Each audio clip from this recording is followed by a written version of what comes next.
that down there, and we should be live. I hope anyway. Sure says we are, but I ain't seeing Jack. You know what? Okay, let's have a quick sound test. Let's do a little sound check on this. We see how we go. There we go. Check on this. We see how we go. Yeah, that sounds a-okay. That does sound a-okay. So we're doing a long one tonight, aren't we? It's gonna be a long one. You know what? Because normally I try and only do maybe the co-main and the main normally, but we're going from the minute this card kicks. Uh-oh. Let me know. Am I good? Because that isn't good. Can you still hear me? Let me know. Am I good? Because that isn't good. Let me know if you guys can still hear me. Okay. That isn't good. Give me 2 secs. Where have I gone off screen? That's one.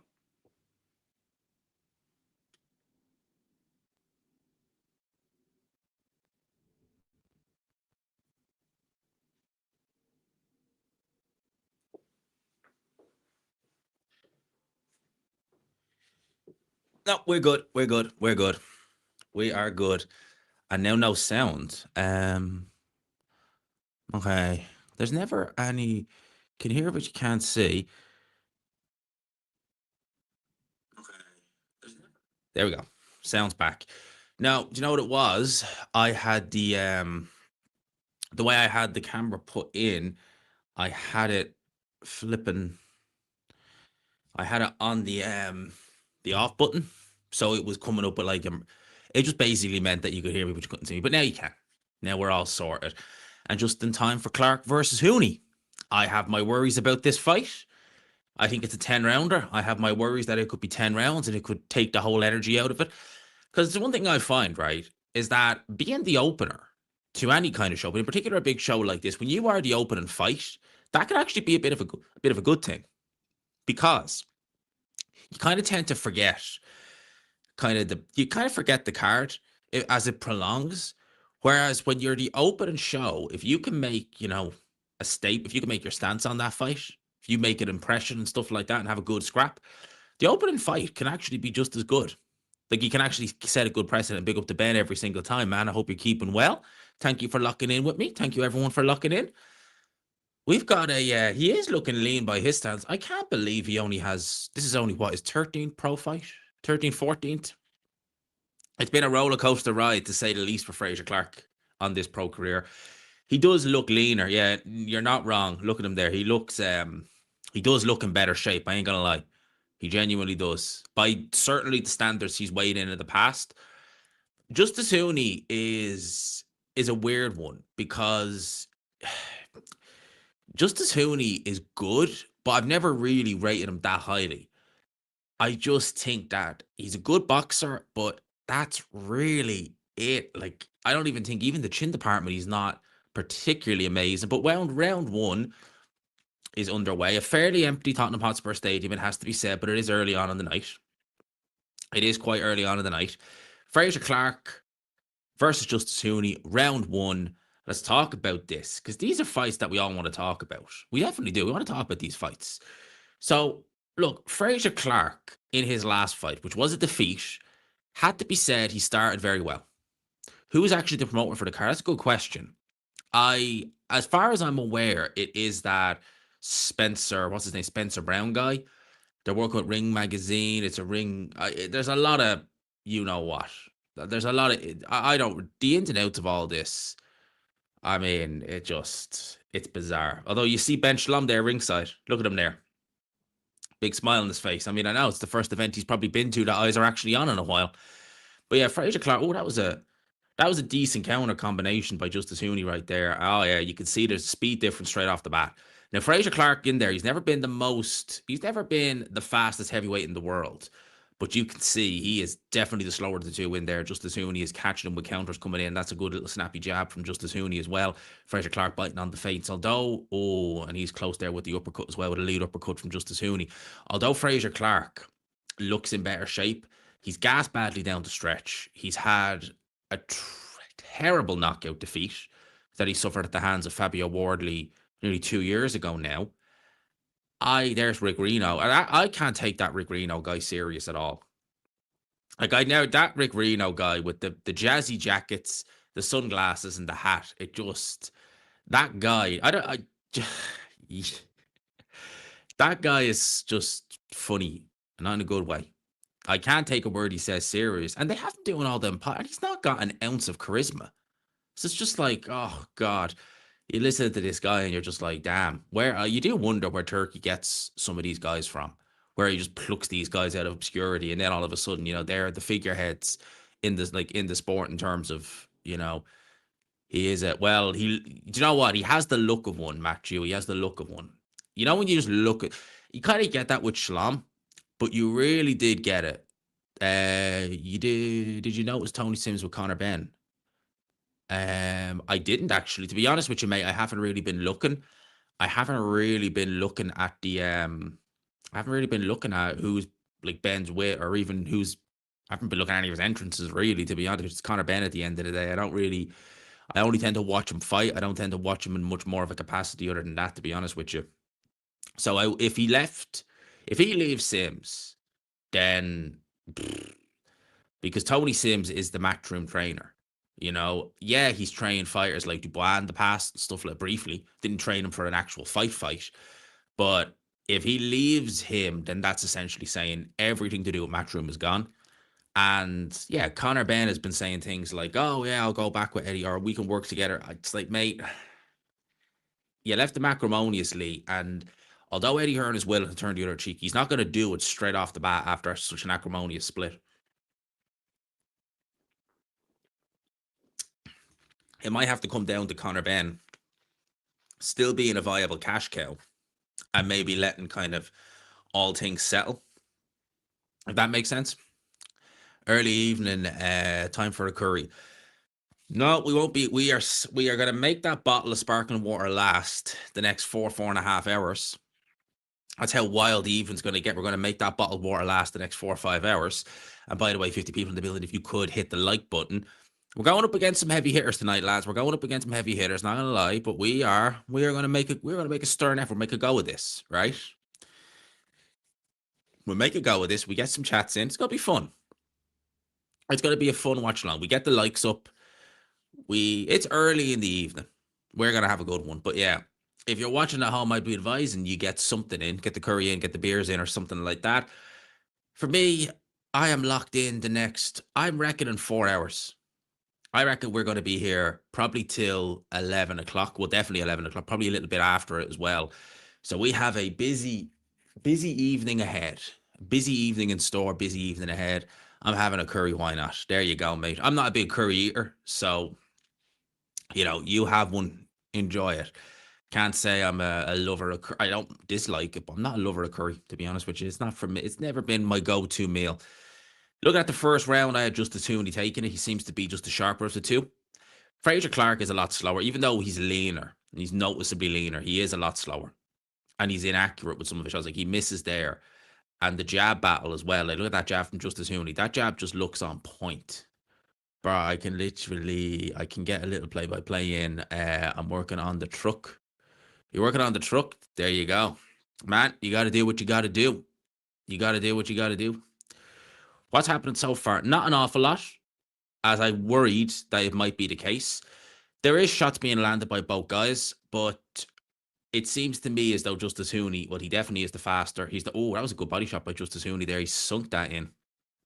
He's the faster. Fraser Clark is certainly leaner, but I think the wear and tear on Fraser Clark is starting to show. So I think it started to show in his previous fight against Jamie TKV, who's on this card as well. He can start well, and he did start that fight well, but I think it's a combination of fatigue and just the damage. I mean, he had a long amateur career as well, Fraser Clark. He wasn't the highest level, he made it the Olympics and all that, but in terms of the Joe Joyces and the AJs, he was second fiddle to all them. I do like the attire he's in, I have to say, though. I like the attire, but although he gets a little right hand in there, gets a little short right hand in there on Justice Huni, but I think Justice Huni looks to be in control. The jab from Fraser Clark just doesn't have any real snap on it. Justice Huni's jab is just a lot more fast, a lot more consistent, although he gets a good little jab in there. And Justice Huni is just waiting a little bit too long. He's looking to counter, and he misses there with a counter. He's just looking to counter Fraser Clark as much as possible. He's not really leading in. He's not really looking to set up any of these exchanges. It's Fraser Clark who's looking to do that. Justice Huni is definitely in the mood for counterpunch, and you can see that. But it's a lovely fast jab that he's thrown as well. That jab is very quick, very on point. But Fraser Clark catches him with a little combination there, it has to be said. Catches him with a little something. That jab was blocked by Fraser Clark. Nothing on it from Justice Huni. But that's a nice little combination to end the round by Justice Huni. Conor Benn by knockout today. I'd be very surprised if he doesn't knock him out. Huni outboxed Wardley, so you'd expect he'd outbox Clark. Well, yeah. Fraser Clark is a better technical boxer than Fabio Wardley, though. So that doesn't necessarily mean, Fabio Wardley, a lot of fighters can outbox Fabio Wardley. Fraser Clark is a better technical boxer, but he's not better as a whole. And I gotta just say, Tottenham Hotspur Stadium, that looks like such a good little atmosphere. Like, it really does. Looks like I've never been to either a football game or a boxing match or show in Tottenham Hotspur Stadium. It looks so good. Like, it really looks good. Like, it really truly does. Shane was probably going to be in the chat. There's AJ. I thought he'd be there. All right. Anthony Joshua. I do wonder if Alexander Usyk is going to be in attendance. And I asked that because round 3 is underway. His press conference is on Tuesday. And they're having it in, I know where they're, I'm not going to say where they're having it, but they're having it in London. I know that, right? I know where they're having it. I'm not going, but he is having his press conference for Verhoeven on Tuesday. So I would imagine we should be seeing Alexander Usyk at some point. I would imagine anyway, we should be seeing him in there at some point. But AJ is locked on both guys. I think AJ beat Clark at least once, maybe more, in the amateurs. So yeah, AJ watching ringside. It's good to see him getting back out there and just, getting back to normal, so to speak, attending the fights, this, that, and the other. And look, I was going to say, no, there's no Eddie Hearn fighter there, but AJ will attend it. I go to yourself and Joe Stunner Boxing. It's good company to be in, man. It's good company to be in, man. I'm looking forward to this, man.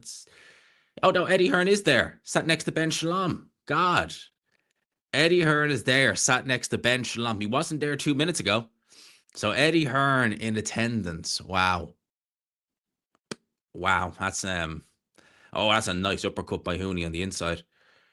But Eddie Hearn and Ben Shalom sitting there laughing. So, can't be all that bad. But yeah, round 3 is underway. That's a big right hand that goes in by Fraser Clark and Justice Huni having a hold. And to be honest with you, that's interesting.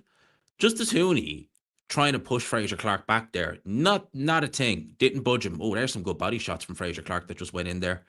Misses with an overhand right. Seems like he's struggling.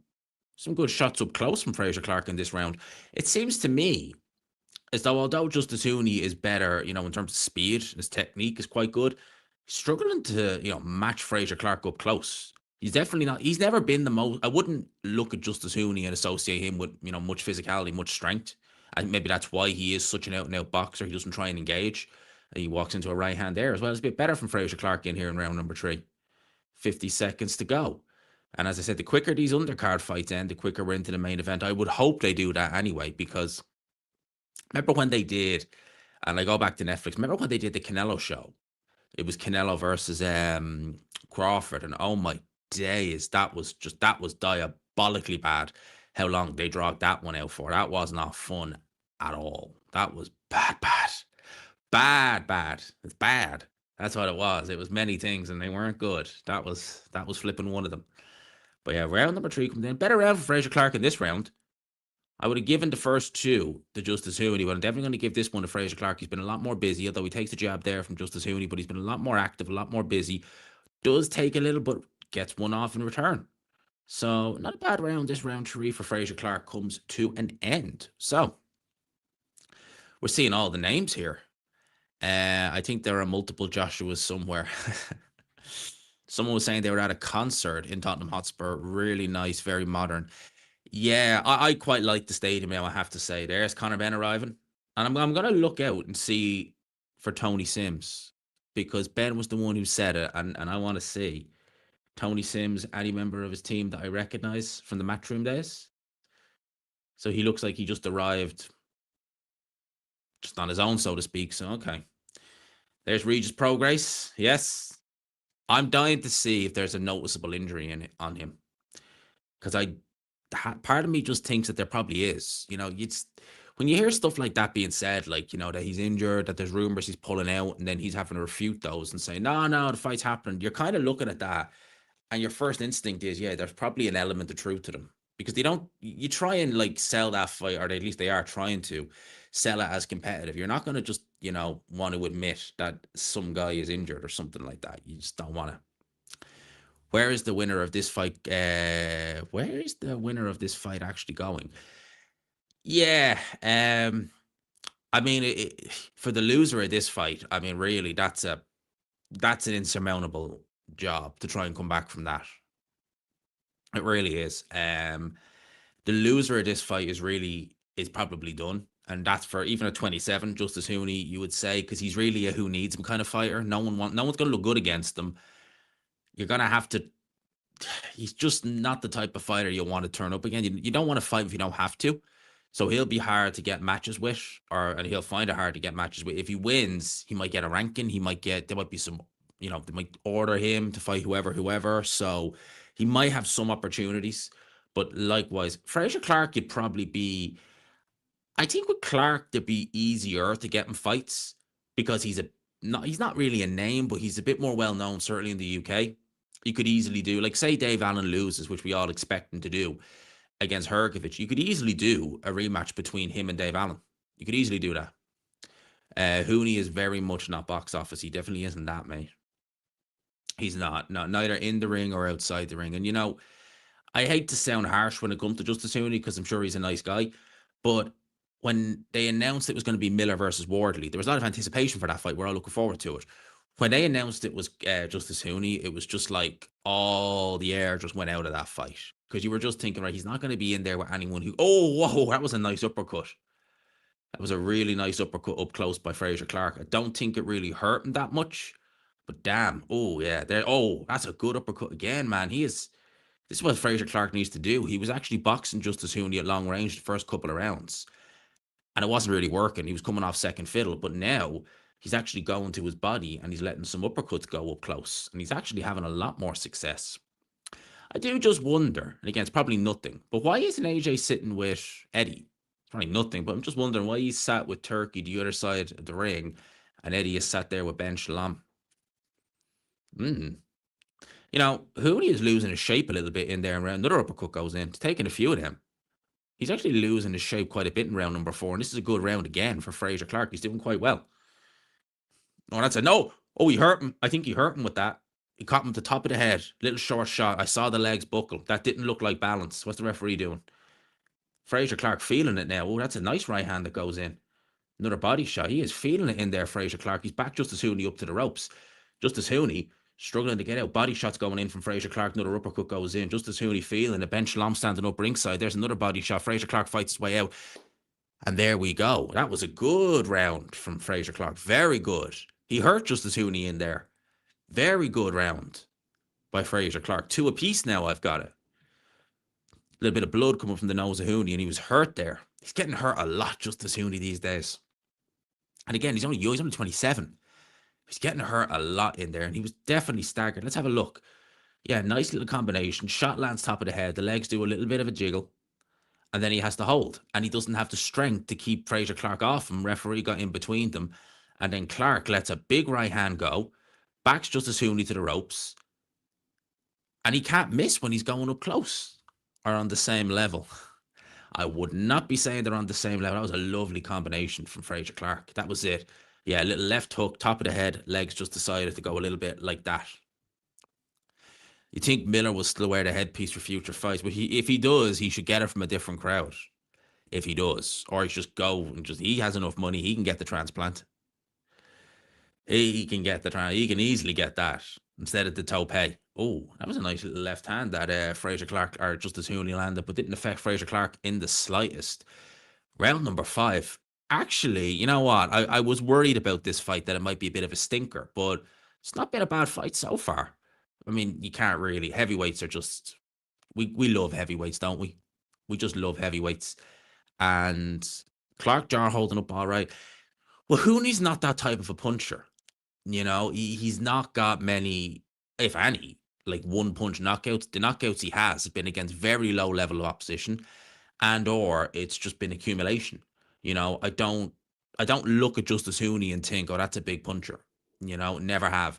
He was hurting, and he wasn't hurting Fabio Wardley in a sense of Wardley's legs were going. He was just peppering him up with shots to the point where you would think about stopping that fight, but he's not that type of puncher. And you can see it when he's actually setting up to throw these shots. It's not a lot on these shots. So Clark's chin is holding up just fine, but what's it holding up to, if that makes sense? There's a lot more weight on the shots that Fraser Clark is throwing, definitely. A hell of a lot more weight. And he's really looking and thinking closely about what he's going to do in there with regards getting Justice Huni backed up. And he's letting himself get backed up, to be honest with you, Justice Huni. At the start of this fight, he was a lot more in the center of the ring and he was doing a lot better. There's another jab that goes in there from Fraser Clark. He was struggling at the start of this fight to get that jab going. It's actually landing pretty consistently now.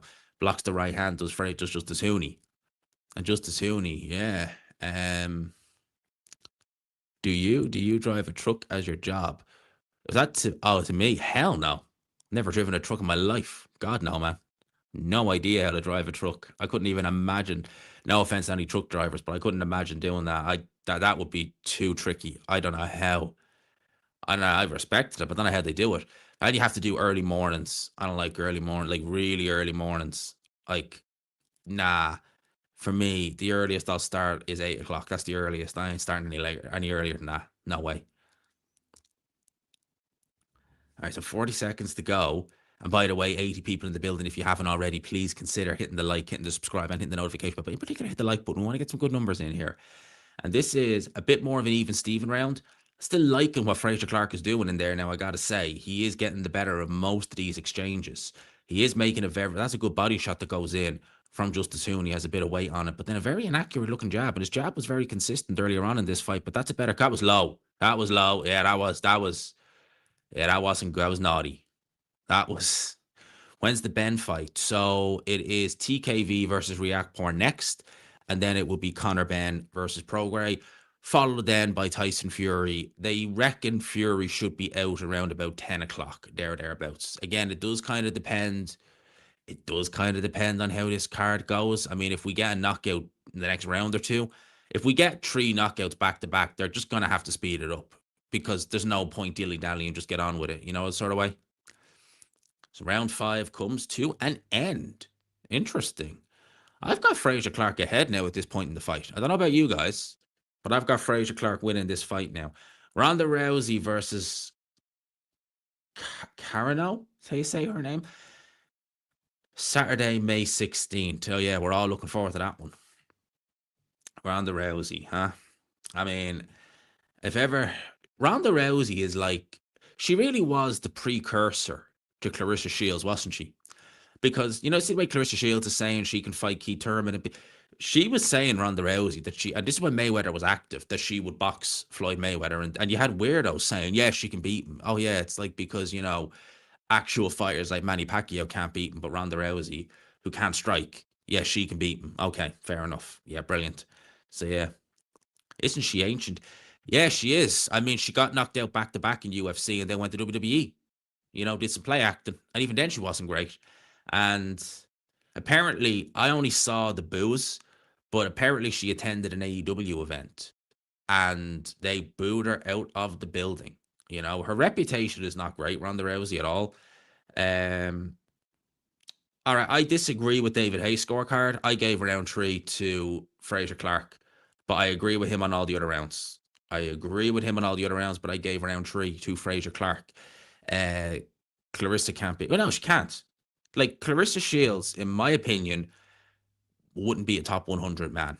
If she was to fight at, say, 160 pounds, there's probably no one in the top 100 male fighters she could beat. None. And I think that it would be completely ridiculous. I hope no one does it. I really do. I hope no one does it.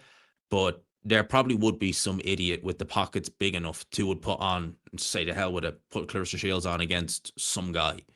I can definitely say there's probably some idiot out there with the kind of money, with the pockets deep enough to do that. And in America, you would get some state who'd sanction it 100%. I mean, Texas seemed willing to sanction pretty much anything. Texas would seem willing to sanction anything, as would Florida. And I'm sure some of the other kind of more backwater states, like in the Bible Belt, like Arkansas and places like that, I'd say some of them would absolutely have a field day. Oh, wow. Like, these people, do you know what, right? Like, it is kind of like, it's funny and it's not funny when you see like just silly crap like that. But it's just like, seriously, we enjoy just having a chat. We enjoy just, talking. Why you got to put like the bots are one thing when they come in and they're leaving links. And I would imagine there won't be as many this week because it's not a pay per view event and it's on Netflix. But, it's just like, really, it's just like, really, these people, you're just, you know what? Was asking as I have a neighbor truck driver is on, and I wondered how common is that. Well, I haven't a clue. You ask me that, I have no idea because I'm not around. Well, I am around truck drivers in my day job. I'm not one of them, obviously, but like if you're working for a company, you are getting tested left, right, and center. I know that because they have to. If you're doing it on your own, then you probably aren't. But what the hell? All right, is that Ade? Like, obviously, I know it's not Ade, but is that Ade in the picture? Uh, because it's only spam, I'm gonna give him. I'm gonna give him a half hour. Honestly, that is that Ade? Like in the picture? Like, is that actually Ade? That's weird. All right, that is weird. Yeah, you need a mod. I just so weird. Well, I normally don't need mods because, again, it's really only. I just think that's so weird putting Ade's picture. Like, why? Like, that is just so weird. See, I don't. Maybe it's just me, right? But I don't like doing that unless I absolutely have to, because I think that there are a lot of people out there who that's the kind of goal. Oh yeah, they can't take it and this, that, and the other. So for me, it's just like I'll give you a timeout. Yeah, big up to Ronnie Woods. For me, it's just like just leave him be, and more often the only thing I'll ever get rid of is the like I said, the bots who are like links to this fight, links that you're like gone. Yeah, Ronnie Woods. He was what was the band? I can't think of the Rolling Stones. Yeah, Ronnie Woods is cool. Ronnie Woods is cool. Well, I didn't get a chance to see much of the last round, but I had Fraser Clark winning. Oh, that's a nice right hand again from Fraser Clark. And another. I had Fraser Clark winning so far. Anyone in the chat can block these bots. No, you need a mod. So you need to have a wrench. So, like, I'll give you an example, right? So if I did that, yeah. So if I did that, which I've done to you there, right? You can then do it. So, but you need a wrench, and then you can do it. Any random person can't. Likewise, I believe if actually it is the case, you have to be a mod to leave a link. So without that, you can't do it. So if Ed wants to even just say hi, you'll see a wrench next to your name. I just gave you one there. So yeah, if you even just put in hi, you'll see you've got, and they're very seldom given out. I very seldom give them out. I very do. I very seldom give them out. So you should be very happy about that, my friend. You've now officially joined. I think they've only got about 4 or 5 people who have wrenches. Literally, I think there's literally only 4 or 5 who have wrenches. There you go. There you go. Look at that. You got the wrench on. You got the wrench on. There you go. You got the flipping wrench on. Look at that. One of only few, man. One of only few. Um, I normally tell you. So right now there is exactly 1 minute and 20 seconds left of round number 7 on my screen. There's 1 minute and 20 seconds left of round number 7. I know, and he's joined an exclusive club. Do you know what? I don't even think Ade has a wrench. So even Ade doesn't even have a wrench. Can you imagine that? I don't think Ade has one. I think I've only ever given. I genuinely do think I've only ever given like 3 or 4 inches out to people over the years. Because again, I never need to. I never really need to. Yeah, it seems you were behind mine by 43 seconds. Well, when I put this on originally, right? That's why I was late starting, was because it's fine now. But when I turned it on originally, the buffering was crazy. Now it literally it peaked out and it's perfect now. Touch wood, touch wood. But when I put it on originally, like the buffering was like, what the hell? It's like this crazy. So yeah, we got our own personal block against we've our own personal block against other chatters. Well, again, I don't normally block people or put them on timeout. I don't like doing it because at the end of the day, like this is just for me. Like I kind of think like, you know, they're winning. You're kind of giving them what they want. With great power comes great responsibility. Because I go back to right. It was a guy, I forget the guy's name, right? But it was quite funny watching it, right? There was an old channel called, what was it called? Troll Network. He was a boxing channel of sorts, right? Kind of, not really. And what he did was, and it was flipping hilarious, right? It really was. It was flipping hilarious. Is he made like he would troll other YouTubers, other YouTube boxers, right? Boxing channels. And he made an account and he got Hatman's logo, did everything. So it looked like Hatman Strikes Back. And he went on to one of Hatman's kind of like, he was on the Patreon group a couple of years ago, went on to one of his live streams and he was getting big numbers in his live and was like, oh, Hatman, how are you? And he was like, can I have a wrench? And he goes, yeah, you can have a wrench. So him thinking it was Hatman, right? Got the wrench and then he started blocking everyone in the chat. And I mean, there was hundreds of people and the guy was like, wait a minute, what's going on here? And it was like, this guy, he was blocking everyone. It was quite funny. Now I have to say it was naughty, but very funny at the same time. A big up to RyJYT for the 20 US dollars. Thank you so much, my friend. That's greatly appreciated as well, by the way. It doesn't go unnoticed. Hey, Liam, did you see Luke Thomas investigation report with YouTube channel More Perfect Unions on Zuffa MVP, Ariel Emmanuel, Mark Shapiro, UFC's alignment with Trump, fallout for those promoters if Fallon 20 or 4-7 goes ahead? No, I didn't. No, I didn't. The names you've mentioned there, all of them, they just like that Ariel Emmanuel guy he's dodgy as sin. Trump, the less said about him, the better at the end of the day. I mean, that guy, he is just yeah. So I do believe the Ali Act has been passed through Congress.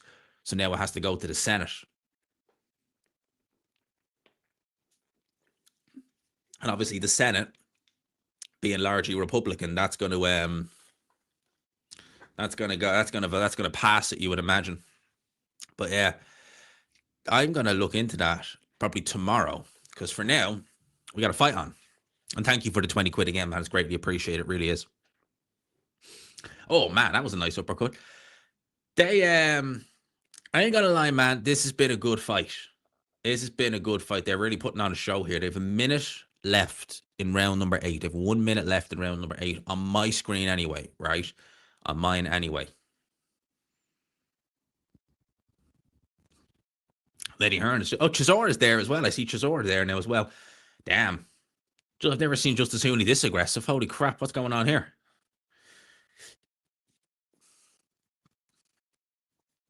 All right, so... maybe Justice Huni knows, because I'm telling you now, Fraser Clark was winning a lot of those rounds. Oh, look at this. Justice Huni with the showboating, with the hands down. God, where'd this come from? Never thought I'd see the day. Justice Huni with a bit of cold. He looped the left hand there, but he takes a body shot. But that was a good combination from Justice Huni, sinking these shots in. Both guys just fighting in the center of the ring. Ooh, that was naughty, but that was silly from Fraser Clark at the same time to do that. And oh, nice, that's nice work from Justice Huni. Where's this all of a sudden? He wasn't doing this earlier on in the fight. Like, what Huni should do as a fighter if he doesn't have a chin? How are you going to have a career if you can't take a punch, even from a light punch? Well, I mean, Vladimir Klitschko kind of showed that if you have a lot of ability, you can hide a fragile chin. But if you're not a Klitschko, then you're struggling a little bit. And it seems to me this guy really doesn't have a chin to speak of. What time is Ben on? He should be on around about 9 o'clock or so, there or thereabouts. I reckon he'll be on around about 9-ish. So 9-ish. Who's going to stream it for free then? Well, everyone I would assume has a Netflix account. I certainly do. And I'm watching it on Netflix. I'm not, even with the zone, I could probably get away with a little bit, maybe even showing a little bit of the fight, right? I'm not gonna, but if it was the zone, I could probably get away with that. Netflix would absolutely go, they'd have a field day with me. At least it's not a David Price chin. Well, with David Price, it wasn't even just the chin. He had really poor stamina. And a bit like AJ, he would panic in there and he'd waste so much energy. Okay, David Haye has the fight a draw. That means Fraser Clark is winning, by the way, because David Haye's scorecard, he's given Fraser Clark a pretty much clean sweep of the last couple of rounds, apart from the last round. But there's rounds there he's given to Fraser Clark. He didn't win. Now, I won't argue with him. He won the 8th round just as soon, but he didn't win round number 3. No way. And David Haye's given him that. So Fraser Clark should be winning this fight, but it's close. It is a close fight, people. It's a close fight. Let's not even kid ourselves on that one. It's a close fight. It's been a good fight. And realistically, these next 2 rounds are crucial for both fighters. Because if David Haye's scorecard is correct, if Huni wins this round and Clark wins the 10th round, that's it. It's a draw. Now, nearly often, judges never score it the same way as someone commentating that David Haye is not a great scorer, it has to be said. But, I mean, there's rounds there that Clark's won. That was a big left hand that he landed. Didn't have a lot of weight on it. Clark took it all right. Clark took it absolutely all right. Clark was great value. I felt Huni would win this fight, but truth be told, I kind of didn't expect Clark to have this much about him, because it's certainly for me, I have Clark just fractionally ahead. With that last round, it gets it closer for Justice Huni, but if it is a close fight though, Matthew, it's definitely that. That was a lovely sinking uppercut from Justice Huni, but Clark took it well. See, this is a worry for someone like a Justice Huni, because he's hitting Fraser Clark, who, look, Clark's been hurt before. He's been hurt by the likes of Fabio Wardley. He's been down in fights, but he has taken some of these shots flush, right? And it's not even no effect. Like, these shots, he's walking through them. That's not good. That tells me that you don't even have, is Clark shot? He's not fighting like a shot fighter in here. But I wouldn't say he's got much left, if that makes sense. I wouldn't play it long before he is a shot fighter, but he's certainly not fighting in here like a shot fighter. Certainly not. He's actually fighting pretty well. He's doing a very good job, Fraser Clark, actually. But he's losing this round. He's definitely losing this round. So on my scorecard, that was a nice body shot from Fraser Clark. Really stung that one in there. There's a little cut opening up over, or is there? The camera angle made it look like there was a cut opening up on the left eye of Justice Huni, but walks into the right hand, Justice Huni, not badly affected. But is anyone standing up cheering? Not yet, but it's not a particularly big, doesn't look like there's many there. Certainly not at present anyway. Man, these guys are swinging it out. All right, one more round. That's a fun fight, man. I was thinking, right, when I see Ade next week, because he was saying, this fight could steal the show, I was like, I can't wait to just be able to say I told you so. I hate having to eat my own words, but I will, because this is a good fight. What's your prediction for the Fury fight, Liam? Fury to win, probably on points or late stoppage, but I'm going to say the safe money is on points. Look at the flush shots that he's landing. And Clark, no crowd yet, which is very strange, because you'd think that with like a Fury fight, they'd be getting there pretty damn early. You'd think they'd be pretty damn early, but and especially with Conor Ben as well, you'd think that would even make it even more. 114 in the building. If you could, by the way, just please consider hitting the like button. I would greatly, greatly, greatly, greatly, greatly appreciate it if you could do that. It would mean the absolute world to us if you could hit the like button. We want to get this scene. We want to get this scene stream seen. That's what we want to do. We want to get as many people as we can looking at this. We want to get it out there. So I would greatly appreciate if you could do that, please, for me, for you help your boy out. Okay, we're into the 10th round. Now on my scorecard, I have this even Steven, right? Even Steven on my scorecard. If Clark wins this round, he wins basically whoever wins this round wins the fight. I don't do even scorecards, right? I don't give even rounds. So whoever wins this round wins the fight. David Haye, just really, you gave that last round even? I'm sorry. No, that was just a Huni round. Why are you giving even scorecards, David Haye? It's completely irrelevant. Do not be giving even scorecards. We don't do that here. I hate you guys. Even scorecards. The only place that does them is the UK. They died out in the 1980s. Only the UK stick by them. No one does them. In the States, they give it to someone no matter what, unless it's a point deduction or something. Fraser Clark, in his last fight, which was a 12 round, that was a good shot. That was a good little short right hook that he got hit with. But in his last fight, which was a 12 rounder, by this stage, he really started to gas badly. He's, I'm sure, not fresh, but he doesn't look as badly gassed, certainly not now as he did in his previous fight. Certainly not. He's looking a hell of a lot fresher. A hell of a lot fresher. It can't be even through round 9. Someone has to be up. Well, I would have. I'm trying to think. Then I gave round 8 and 9 to Huni. Gave rounds 2. So yeah, I probably would still have Fraser Clark just ahead. Probably would have him just ahead. My bad. I would have him just ahead. What am I thinking there? So I'd have Fraser Clark just ahead. So Justice Huni needs this round then, because David Haye's scorecard is absolutely all over the shop. Absolute joke. Have you seen anyone in the crowd you recognize? As in, apart from the obvious, the promoters and stuff like that? As in, like, just a generic person? Not really. I mean, I've AJ, all them, see all them. That goes without saying. That's easy. But in terms of anyone else, no, I can't say that I do. In terms of like celebs or someone like that, not really my thing, to be honest with you, man. Not really my thing. Can be even with even rounds. Yeah, we don't give even rounds though. We don't give even rounds. And oh man, these guys are swinging it to the bell. So 20 seconds left in the 10th and final round, and these are both leaving it all in the ring. And it has been a fun watch, people. I've been enjoying it. It's been fun. I've been enjoying this, man. I've been enjoying it. Fraser Clark actually is coming on strong in these last couple of seconds, letting the uppercuts go. The uppercut was working so well for him in this fight. Why has he abandoned it? Walks into some shots from Justice Huni as the bell will sound. Both guys embrace. Genuinely close fight, could go either way. Genuinely close fight, that could really go either way. I don't even know who Robbie from EastEnders is. Haven't watched EastEnders in years. Didn't think Clark was too bad. No, he wasn't. Wasn't too bad at all. Big up to my man Adam. How are you, my friend? How are you? How are you? How are you? Hope you enjoyed. That fight was fun, man. That fight, I really enjoyed it. It was really good fun. I really enjoyed that. Huni 96, 94 all the way. Clark ain't washed. No, someone said that is Clark's shot. I was like, nah, man, he didn't look at me. He looked like he still got something about him in there. He absolutely did. Close fight, fun to watch. Do you know what, right? I only gave out a wrench to a sub earlier, and there is Fracture, who's one of the other guys who I have blessed with a wrench. And you know what? While I'm here, while I have it there, I'm going to bless one more sub with a wrench.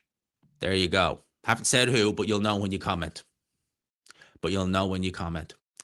Do you think Mike Tyson was incentivized to lose against Jake Paul? No, I think he was just old. And I think he probably realized that he was going to lose in the weeks leading up to it. But yeah, I think he was just, I don't, incentivized in what sense? He knew he was going to get paid. And I think he probably did think he could still do something. But I think then he realized probably not. Who do I have winning? Honestly, that last round, I'm going to give it to Justice Huni. Therefore, I wouldn't be shocked if this fight was a draw. Who do I think deserves it? Maybe Clark a little bit more. Maybe Clark a little bit more, but Wild Rose for the exit, great name, says. I love some of the names. Oh, who's the secret wrench? Well, they got a comment. I love the way it doesn't say who I've done it to, but they have to comment and you'll see who the wrench is. You'll see who the secret wrench is. Are they announcing the winner? Oh no, they're not. Not yet, anyway. But that person has to comment and then they'll see who has the wrench. The wrench has a lot of power. No, Fracture already had one. He already had one prior. So it's only because I seen him, I was like, oh crap. I need to give one more wrench out. Had I had it 8-2? 8-2! Man, no. Wrench is good. Wrench is very good. Means you're a moderator.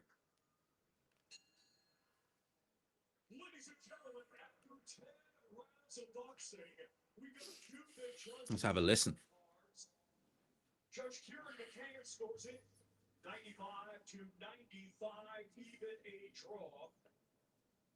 You are a modder. They both scored the same, 96-94. For your winner by majority decision. Justice. Okay. Okay. It was genuinely close. I can't argue with that. It was genuinely close. I can't argue with that. I tend to concur with the judge who scored it even. And yes, you are a mod now, man. You are a moderator. So, as I said, with great power comes great responsibility. I gave Ed a wrench earlier. With that, I'm trusting you. Respect the wrench. Don't just go blocking everyone left, right, and center. I know you wouldn't. But I'm just saying, respect the wrench. With great power comes great responsibility. You know what, mate? Clark is clearly a limited fighter, but had he been better managed, I think he could have done more with his career. I thought he just edged the Wardley first fight. That Wardley first fight looks so much better now. It really does. Could he? I think I would disagree with you on that. Do you know why? Because he kind of, even in interviews before he lost, was kind of, I don't want to say he was alluding to the fact that he knew his ceiling was low, but he kind of was. Is it? I thought it was raining there for a second. It's definitely not raining. It's an honor. I can't promise I won't come out with power and ban everyone, but I trust you. I'm sure you will respect the wrench. And for someone asking earlier, they were saying about, is that a good thing? It's a very good thing. It basically means you're a moderator and you can time people out. You can basically do what I do, right? So if I want to, and I'm not going to do it because if I did it, then I'm not going to time someone out for no reason. But you know what I mean? You can time someone out, you can block them, you can decide how long you want to time them out for, you can delete a comment if you don't like it. You can do a lot of things as a moderator. You can do a lot of things. I genuinely, I think I've only ever given like maybe five wrenches out prior to this evening before because I never really needed to. And I still don't, but I think there are people there who deserve them. And I don't think we should have an issue in this stream, I hope, with the bots. You know, the bots who leave the links to pay-per-views who are like, pay-per-view here. And honestly, they just regenerate. Like, they're just like that. They're like, it's like playing, team deathmatch in Call of Duty. You just kill one and he respawns. That's what they're like. Have you seen that? I don't know who that host is, right? But before I went live, right, the host they have, and that's not Layla Ali, the other host, right? She said when they were talking about Tyson Fury's weight, she said this is the second lightest of his career. I was like, really? Really? Yeah, second lightest of his career, huh? So, yeah, all the times he weighed in the 240s and 250s and the low 260s prior to this fight, Just gonna discount all them, are we? Yeah. I did have to laugh with that. Sometimes you listen to the presenter and you're just kind of like, wow. It's like I know not everyone boxes their subject, but like, wow, you made howlers. I really like he wasn't right in that fight. There was something mega off with him in that fight. Even Liam Fancy TKV to win this one. I think so. No bots will influate the stream while I'm on duty. There you go. I think the presenters really. I think they probably look at someone like an Ade and they're like, right, Ade knows what he's talking about, and he tries to see what people want from presenters. They want the presenter to be able to engage, because the best presenters, they can always engage with the other pundits, right? So presenters, they'll say like, oh, I think is this. Someone say they think well, I would hope if someone did, they'd feel free to come up and say hi. Absolutely, I don't mind that. You look in shape with your workout routine. Do you know what, right? Like, workouts have been so inconsistent the last couple of weeks. And that's why, like you saying, I'm never not in shape, but I don't think I'm not in as good a shape as I was a couple of months ago. I know that.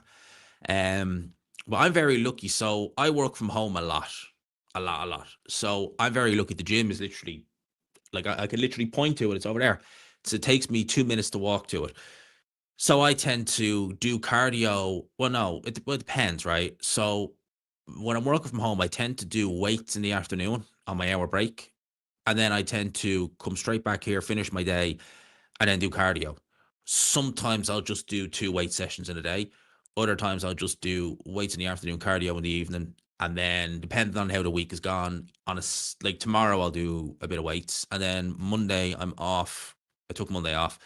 So I'll just do probably the same on Monday. Am I taller? Me and Ade are about the same size, about the same height. So you're talking about 5'11" there or thereabouts.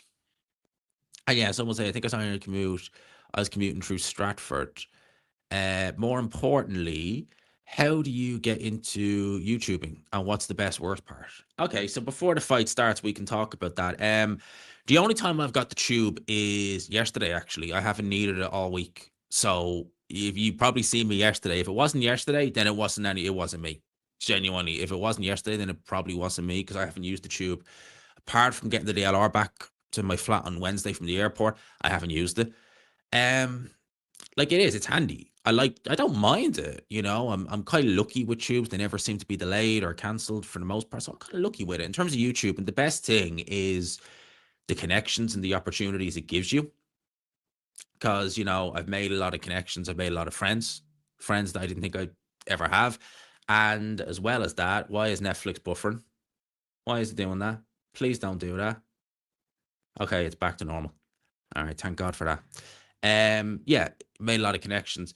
I guess what's the worst? Like, I'm very lucky. I never really get any crap, right? But you do get people who just, I think what it is people like to try and poke a bear, and they like to just try and get a reaction. So, like, they'll be like, oh, someone's doing this. Why aren't you? It's like, because let them do what they got to. You just got to deal with idiots, simple as, right? And that's probably the worst part. It's just dealing with people who are just really dumb. And someone's saying, no, I'm definitely still on the screen. I can see that there. No, no, yeah, I was gonna say I can see me on the screen perfect on, because I have my iPhone, which I use just to kind of keep an eye, and I have this one going on StreamYard, and it's perfect.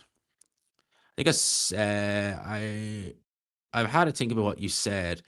You know what? I'll give you that. Perhaps Clark peaked with the first. Yeah, you could argue he probably peaked as an amateur, really, because Fraser Clark used to do a lot of security. You'd see him at some of the big matchroom shows doing security. Yeah, picture on both on this end and on that end is absolutely a-okay. So yeah, but yeah, to go back to the previous one, yeah, you just deal with idiots. That's the hardest part.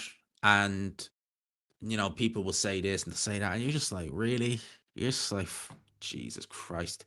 Have these people got nothing else to do? And again, it's not even that deep. Like, you're talking about boxing, for God's sake.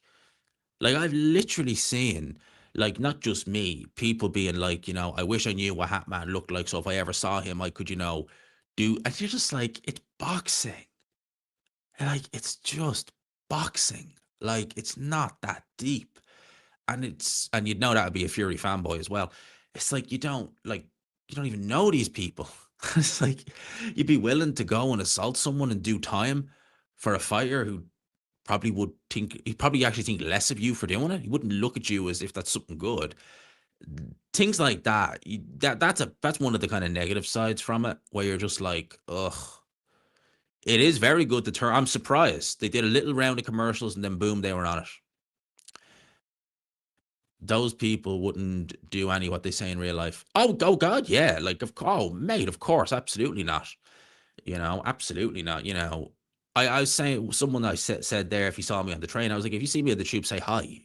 But I always love to. And again, I'm not saying it's you or anyone, not you, Adam, certainly not. But one thing I'd always wonder is like, are the people who, when they come up to you on the tube or say, or say, oh, I love your vids and all that, I never ask them what their channel is, or if they have a channel, or who they like. Ask them their first name, but I always wonder, like, have they ever left like a really shitty comment? I know they haven't, but like that there are people like that where they're like, "Oh, you're crap, you this, take the hat off," and then they see you in real life, they're like, "Oh, I love your vids, mate. Oh, man, I love your vid. Oh, well done, man." There's a God, I guarantee that does happen. Maybe not with me, but with others, definitely. I'm sure it does. In fact, I'm sure of it. All right, fight underway. The bell has just gone, and big up to Fracture for the £20. Here are some pennies to put into the Watchalong fund. Thanks, as always, for the stream, mate. And thank you, my friend, for the £20. It honestly, it does not go unnoticed. I just wish there was some way I could give back to some of you guys. I wish I don't want to. I do want to do it, but I don't want to do it because if I did do it, I'd have to charge it, which I don't want to do. Right. But Ade did a members only stream. I'd love to do that. Like, just do it like for like a select group who are always good and donate, but I can't. And the only way to do it is if I had to flip and charge you a membership fee. And I don't want to do that because I want to do it as, you know, oh my God. So, oh man, it's only when you left that comment, May Adam, when you were saying he looks, I was like, yeah, he is jiggling like hell. It's like that scene in The Simpsons, isn't it? When they do the X-Files episode and they have Homer on the treadmill and they're like, wait, Scully, what the hell? WWE in here. What the hell was that? Right. But as I said, it's like when I look at TKV, he's like Homer when he's on the treadmill, and Mulder's like, "Wait, Scully, what's the purpose of this test? No test. I just thought he could afford to lose some weight. His jiggling is almost hypnotic. Yes, it's like a lava lamp. That's literally what it's like with TKV. Yeah, Alistair said it would be a messy fight. It's already looking very messy, very messy. I mean, like, oh, that's a nice uppercut though. And Richard Riakporhe should be fine. He's used to saggy things. Spend enough time around Madonna. There you go. So he should be all right. He's used to things that sag horribly. Horribly. He's used to that. God help him.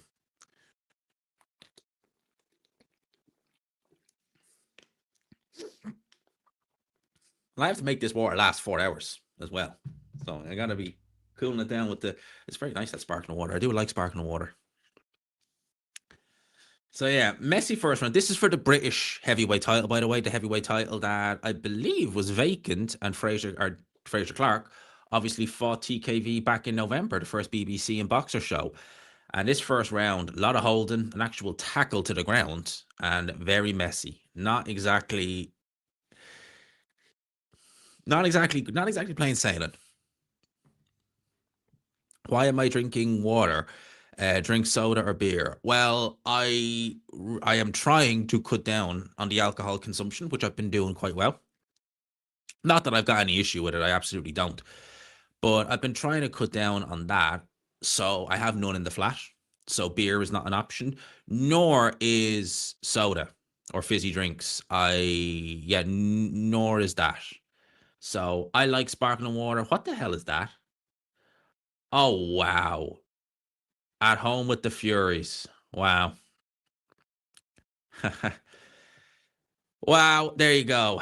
You're from the UK. Well, I'm not originally from the UK. It's definitely not gin. It is spring water from Scotland, and it's sparkling. It's quite nice. Yeah, I don't like gin at all. I've tried gin in the past, don't like it. Not for me. Oh, it just doesn't taste nice. Um, yeah, I actually thought that was the changing room for a sec. I was thinking, God damn, they've really gone the whole 9 yards. Let's have a look at this tackle. Looks like they're going to show that. Blimey. That was, wow.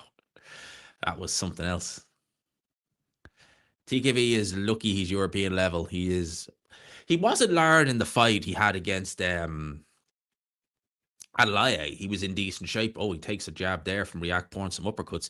He wasn't looking that bad in that fight, aesthetically. But god damn, but that's the thing, like, that's not gonna help him moving forward.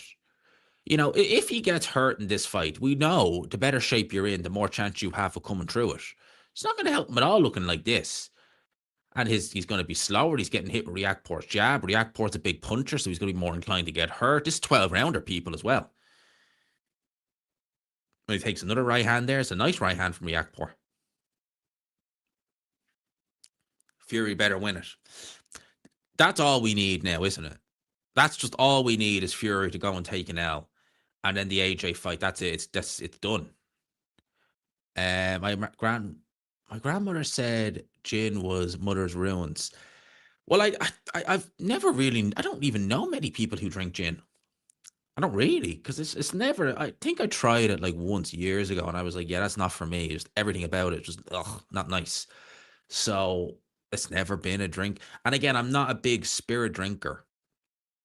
Like I would if I do go out, like if I'm going out, then I like really like out on a proper night out, I would have maybe a couple of whiskeys, but late on in the evening, I wouldn't have it like straight off the bat. But like when I say like one or two, but I'd primarily be just a beer or Guinness or stout drinker, really. If I am, I don't like, there's no spirits I really like. I like a whiskey now and again, but again, I'd only drink that on a very seldom occasion. Very seldom. I try and be good. What happened to CBS? Your guess is as good as mine on that one. He is a boxer fighter, but most boxer fighters ain't doing much these days. And man, he looks so slow. Like TKV's jab is normally on point. His jab looks awful in this. Best place to watch the big fight in Dublin. Oh God, man! Like in terms of like just going to the pub to watch a fight or just going to an arena, I haven't watched a fight. He's bleeding from the mouth already. Yeah, TKV is in shocking shape. He is going to get stopped in this fight, I think, sooner or later. This fight ain't going 12 rounds, I don't think. I think TKV's best asset is his jab. If he's in good shape, he just looks not in good shape at all. And here's the thing, right? Here's the thing. Pub. There's not really many. The best pub I ever went to. Oh, that was a nice little hook from TKV there. It's getting a bit more lively, but TKV's nose is bleeding pretty bad. He's taken some uppercuts already from Riakporhe. And you have to remember, Riakporhe is very strong. Oh, there it is. All right, look, no. I've given the wrench out. I'm gonna let the moderators handle this. So look at that. See how long it takes for the moderator to come good. Let's wait and see. Let's wait and see whom I gave the wrench to is going to act first on that one. There it is. Fracture. There you go. Respect the wrench. Respect the wrench. And a Woolhouse with Tyson Fury.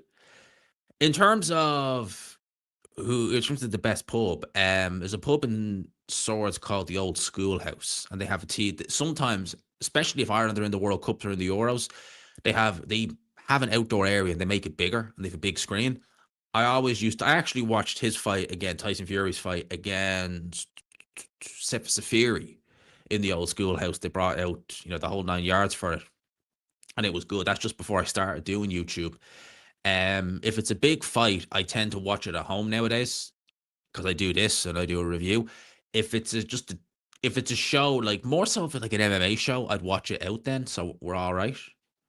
We're all right. I was too busy commenting. It's okay, mate. Don't worry. As long as it gets blocked and just removed, we're in the clear. We are in the clear.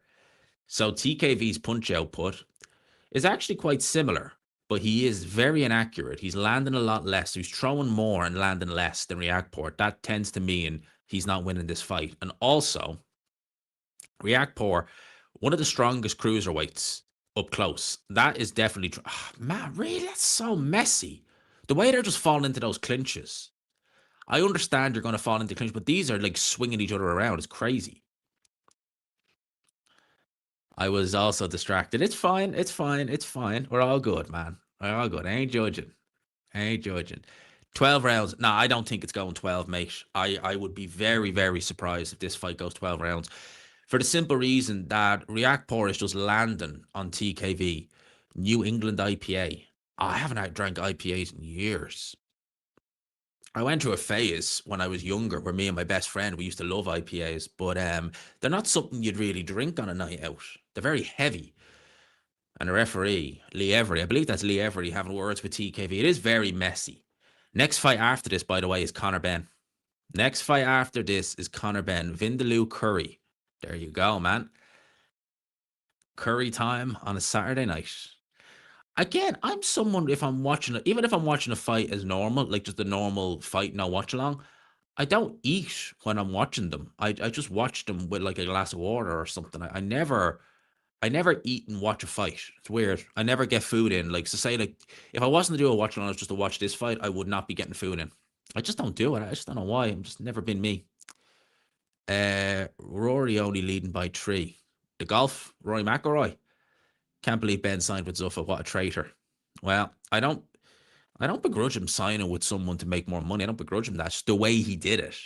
But then again, it's Eddie Hearn and the way he behaved with Conor Benn. I have no sympathy for him. So it's like, you're talking about, again, two Nep. And Eddie Hearn works hard, but essentially it's two Nepo kids having a bit of a beef. That's all it is. No, I haven't. Satoru Gojo. What weight is he?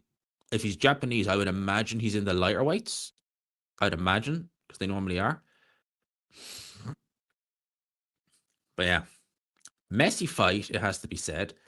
But I still think that, Jesus, like what is that with the elbow, like, as well? And as I said, TKV's jab, which is looking very inaccurate there, it was so on point when he's in better shape. He just looks in horrendous shape here.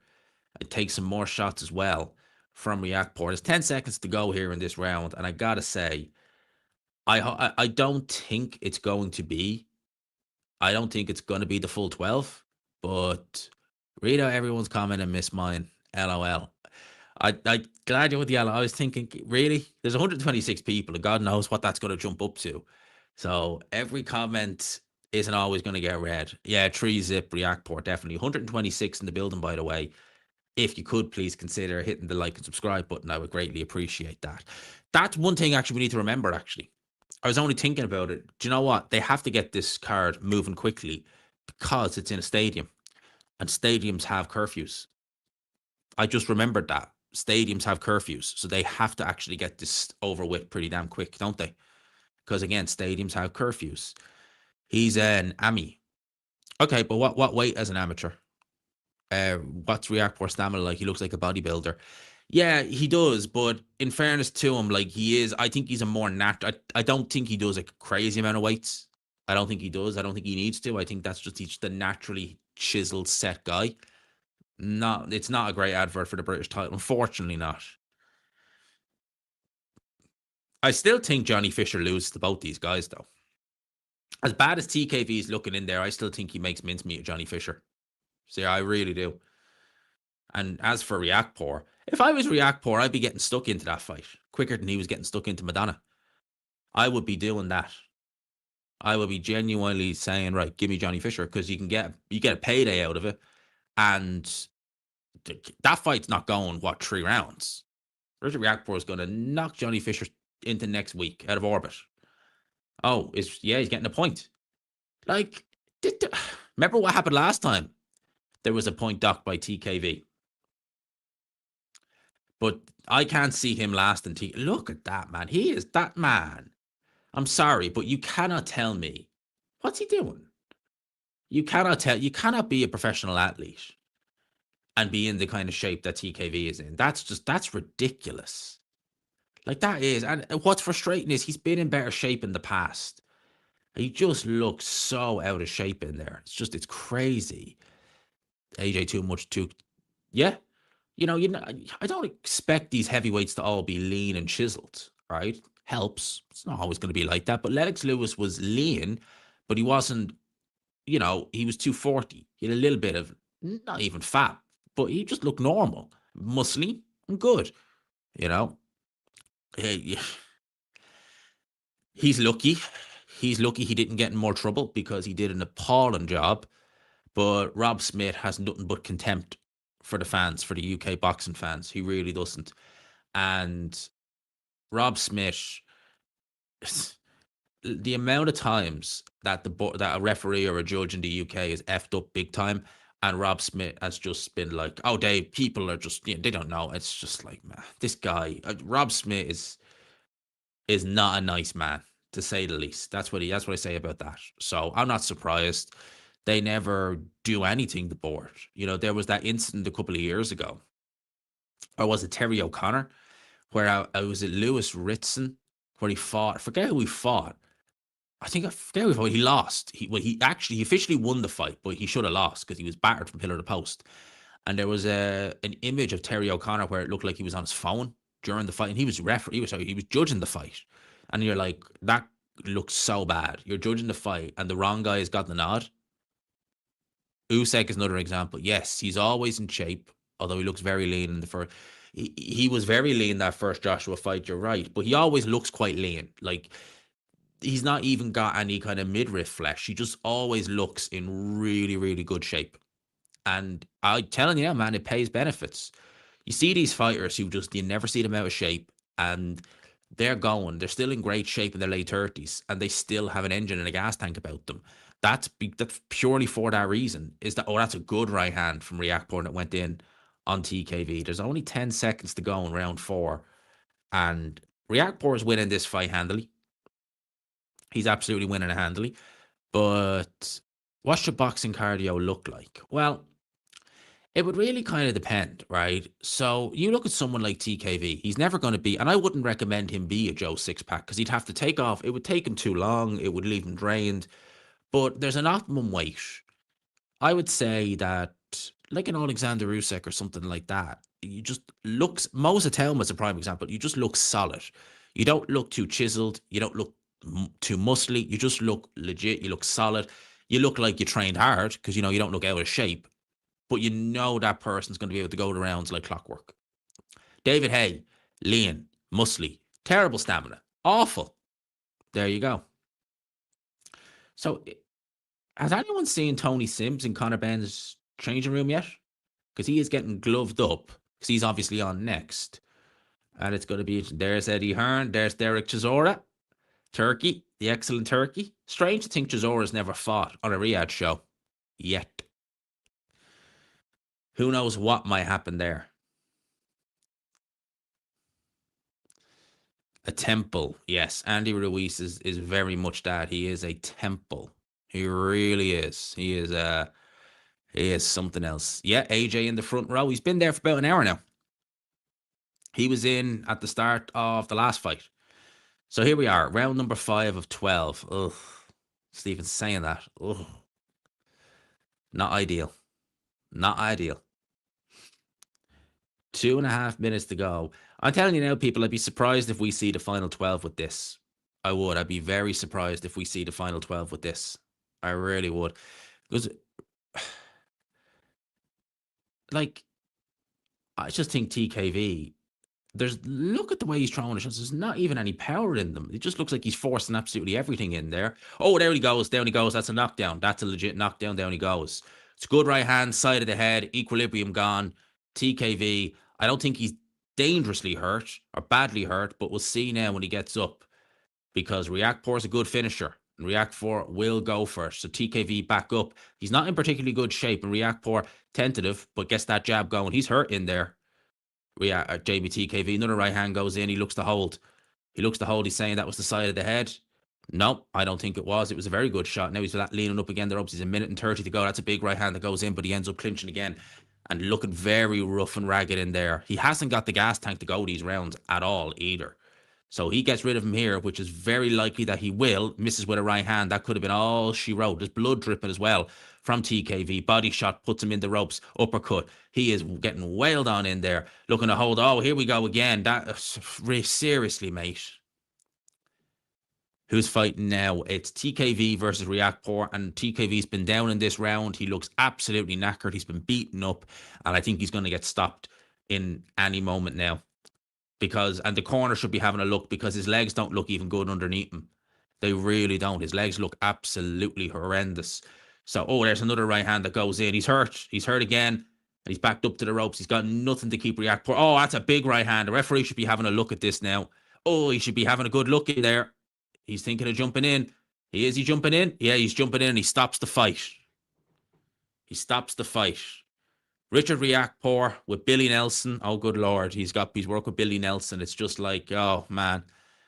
I didn't even realize he's worked with Billy Nelson. It's like, okay, me thinking, all the stuff with Madonna was weird. Now you go with Billy Nelson. It's just like this guy didn't know what's going on. The referee did look like he panicked in there, but another few shots, then it would have been stopped anyway. Yes, the referee looked like he panicked, but I'm not going to necessarily hate on that. I'm not necessarily going to hate on that, to be honest with you. Let them fight. It looked like he wasn't going to see the final bell anyway. Like, he looked done in there. What fight is happening now? Because one of you guys tell me I'm in New York City on Eastern time zone. Well, we have just seen Richard Riakporhe stop Jamie TKV, Jamie Chakiva in 5 rounds. It's Conor Benn next, man. Conor Benn next. Now we're into the main event. We could be going home early tonight because Ben's only a 10-rounder, so we are not a million miles off a certain Tyson Fury making his return. Then we're going to have some fun.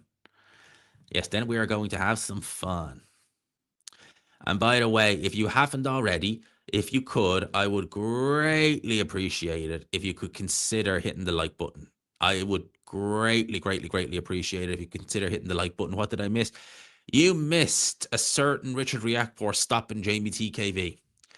Any chance of a shout out? Big up to Barry Bark 3995. Big up to you, my friend. There is a shout out to you, my man. There is a shout out going your way. Yeah, we've 68 likes and over 130 in the building. We want to get, I want to get this stream seen. I want to get into the hundreds. We want to get into the hundreds. So let's go. I think I'm doing a particularly good job. Stadium is half empty, which that's actually a good point, actually. That actually is a very good point. That's actually not a good thing. I've got another big bottle as well of this, so I can finish this if I want.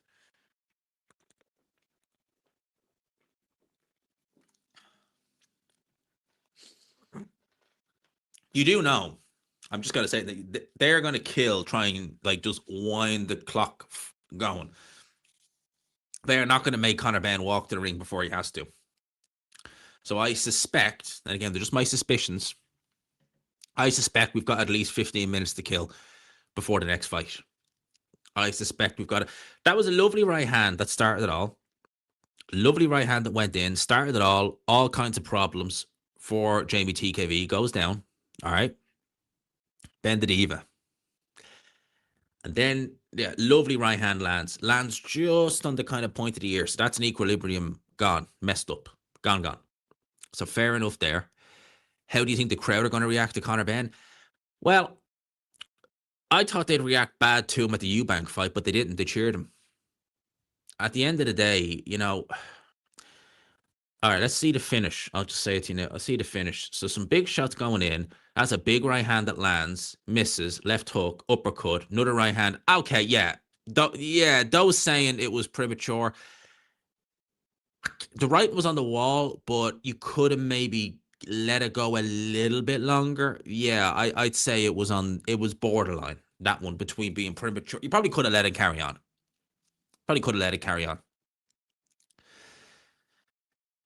I hate drinking from the bottle nowadays. I understand why the cap stays attached, but it's just I don't I wish the cap didn't stay attached. It just annoys me, and I end up just for the most part just trying to it off. Please, I gotta ask again. Did the Ben fight start? No, it hasn't. It's starting next. He was getting better anyway. Since Fury is fighting tonight, do you think Fury would do well against Moses if they fought? I think Moses flattens Fury within a couple of rounds. The hand speed of Atelma and the body shots would unalive him. We'll just say it like that. Um, if if we get the Fury who fought Usyk, I think right now he beats Atelma. If it's the Fury who fought Usyk, if we see a diminished Fury, which I think we might very well see in this fight, then I probably would give it to a yeah. It depends how diminished he is. As you say, I could see I could see a case where he does, let the body shots go and the headshots go, and then boom, Fury's out of it. I love the way they say official decision.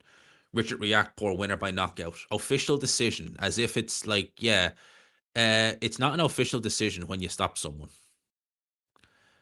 Sorry on the words, forgot about that. You don't need to apologize, man. It's the fact that we have to do that as a whole. It's just so annoying. It's just so annoying to have to put words in like unalive and red rum and stuff like that. It's just crazy. Do you know why the promotion for this was so poor? Was it something to do with Fury's contract with Warren? I wonder if he will leave Warren. That's a good point, actually. I don't know. Um, that is a good point because the promotion has been awful. It really has. Maybe you wouldn't rule Frank Warren out of doing anything, to be honest with you. And that is a very good point. It could genuinely just be that, Frank Warren. Do I think I wouldn't say Carl Froch is the best pundit, no.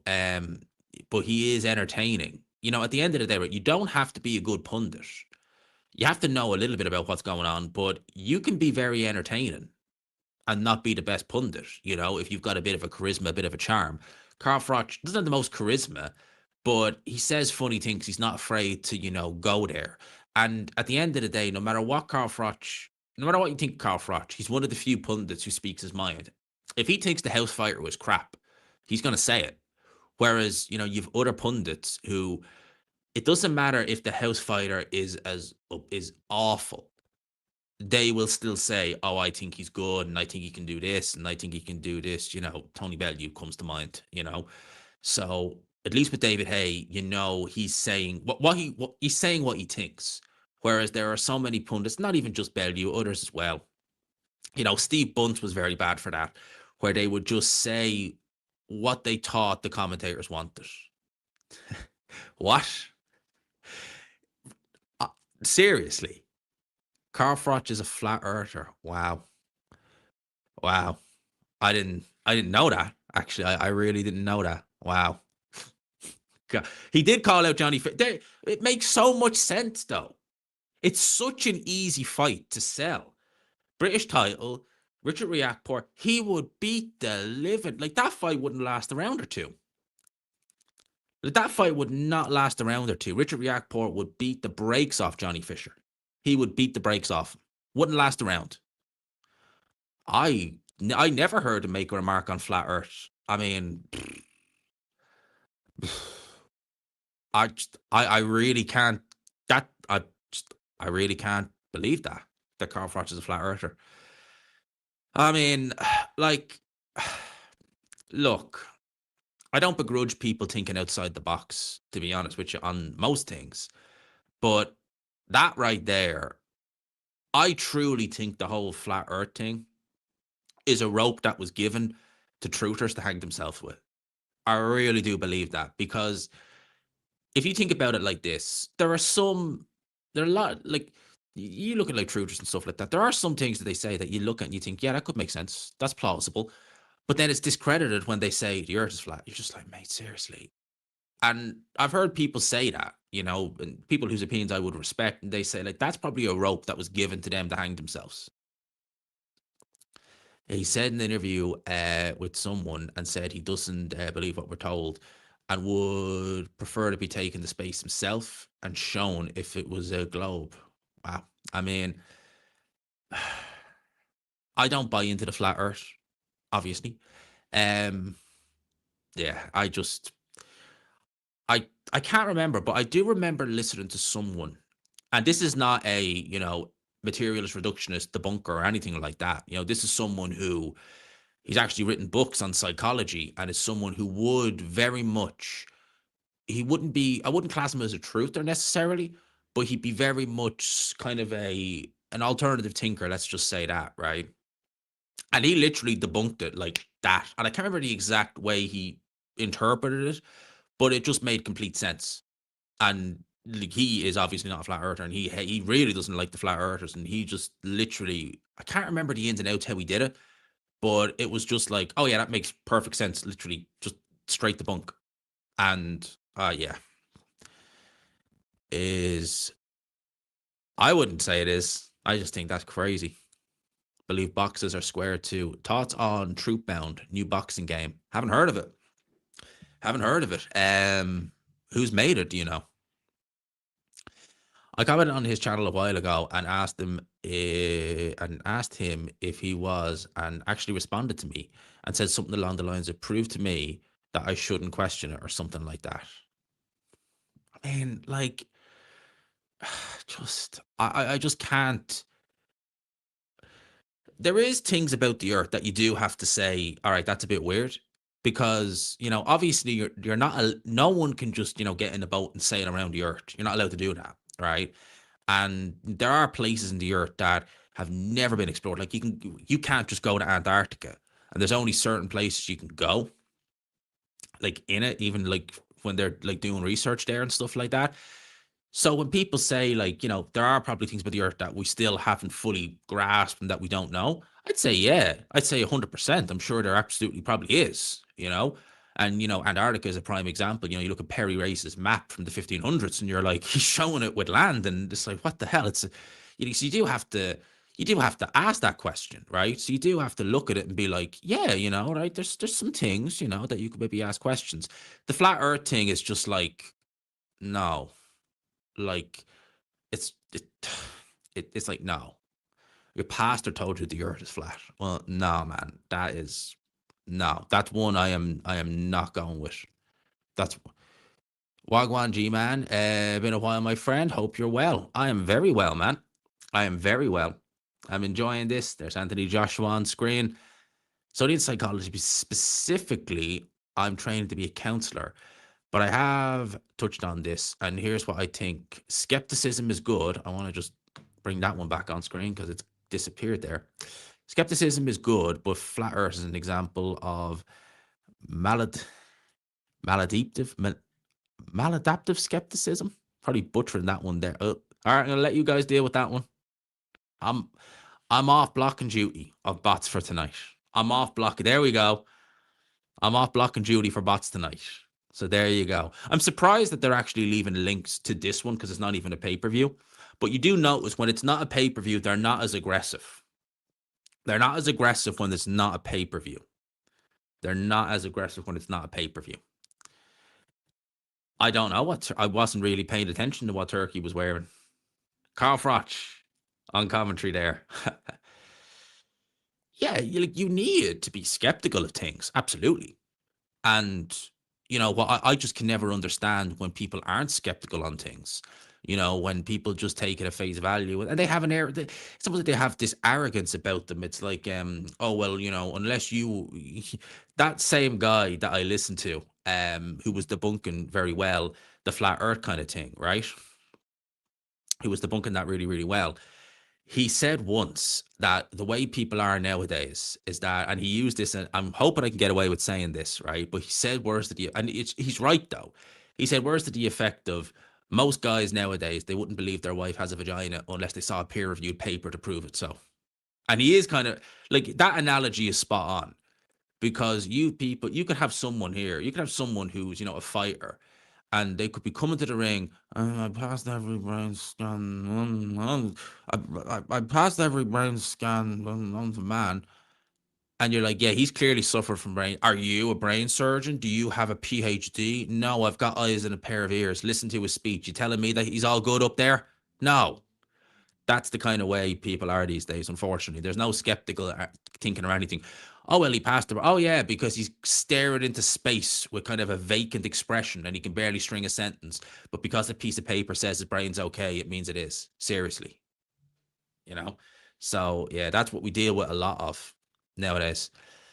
Fury's looked old since he was in his 20s. Like, really. He's looked old since he was in his flipping 20s. I'd never seen anything like it. Fury has always looked very old. He always has. I'm sorry, but there's only one out there, the beast and the diehard boxer, and trains consistently, Alexander Usyk.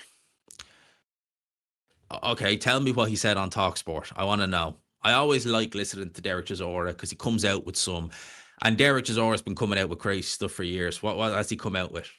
What does Derek Chisora have to say? Let me hear it. I want to hear it. I'm dying to hear what Chisora has to say. Let's have a listen. Well, not a listen, but I'll have a read. Where's the word? There it is.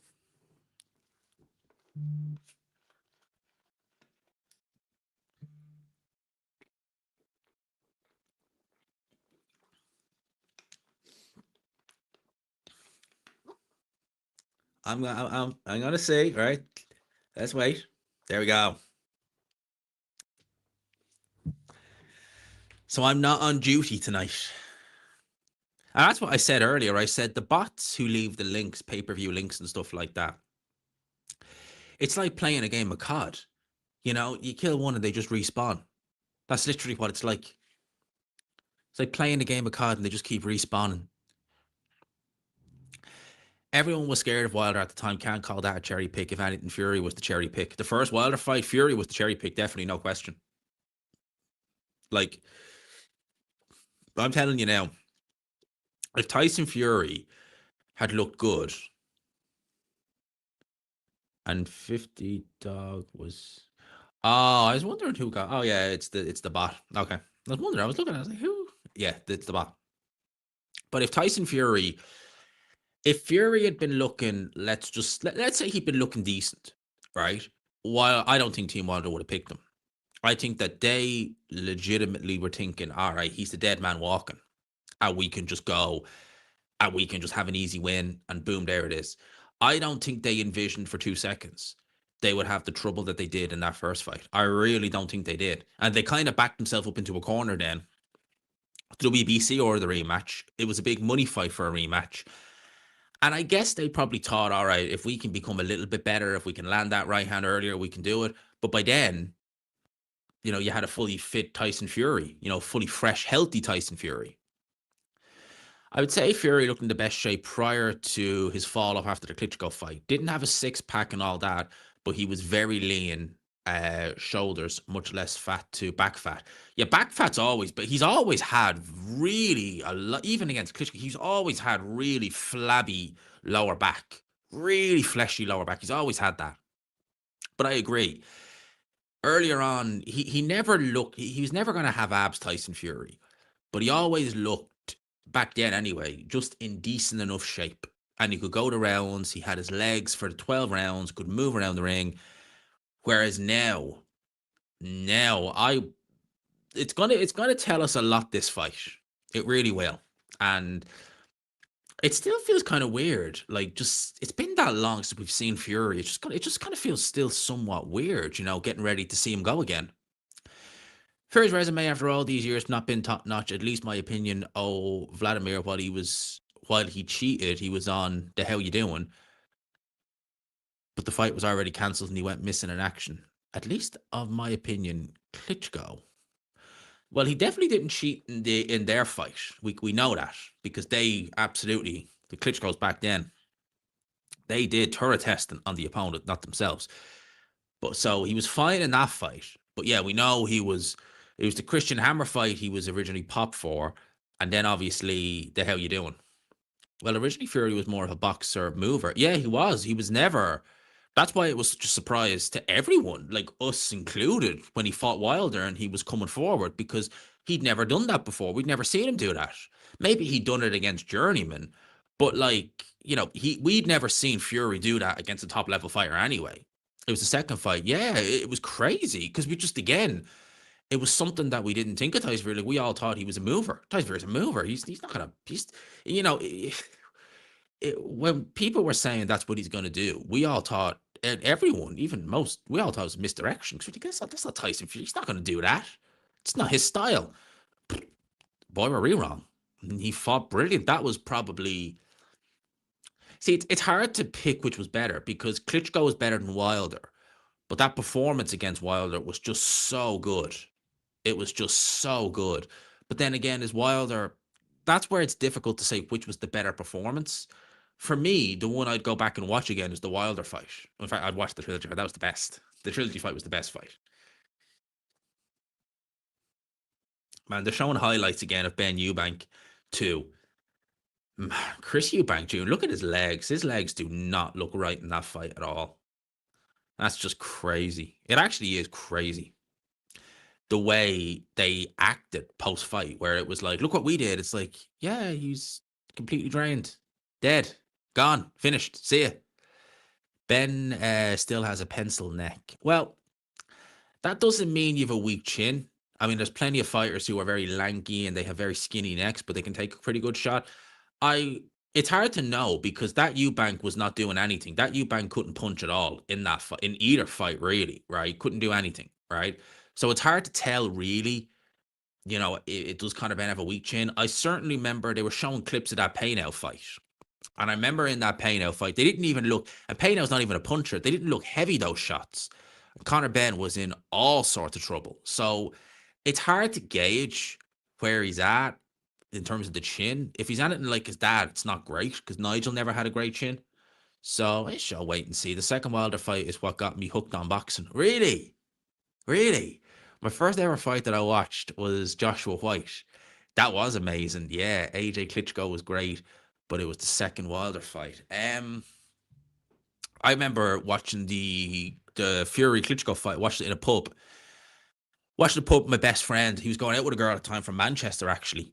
And we didn't plan. We planned on going to the pub, watching Fury lose because neither of us thought he'd win. And we wanted him to win, but we didn't think he would. And we ended up going on a night out after as a celebration because we were just like, yeah, Tyson Fury won. So we did. That was Fury. We were in the same pub for AJ White a couple of weeks later. We had a great night that night as well. It was good fun. We had a great night.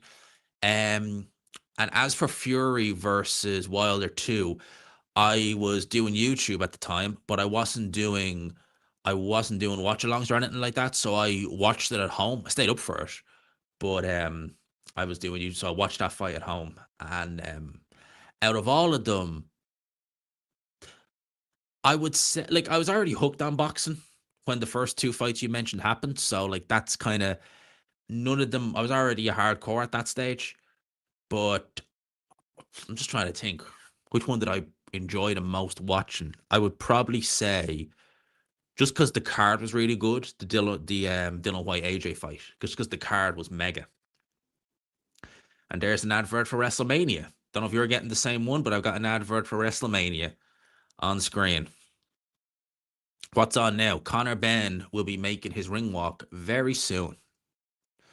I was too young when the real heavyweights were fighting. I wasn't even born in the 80s. I was born in the mid 90s.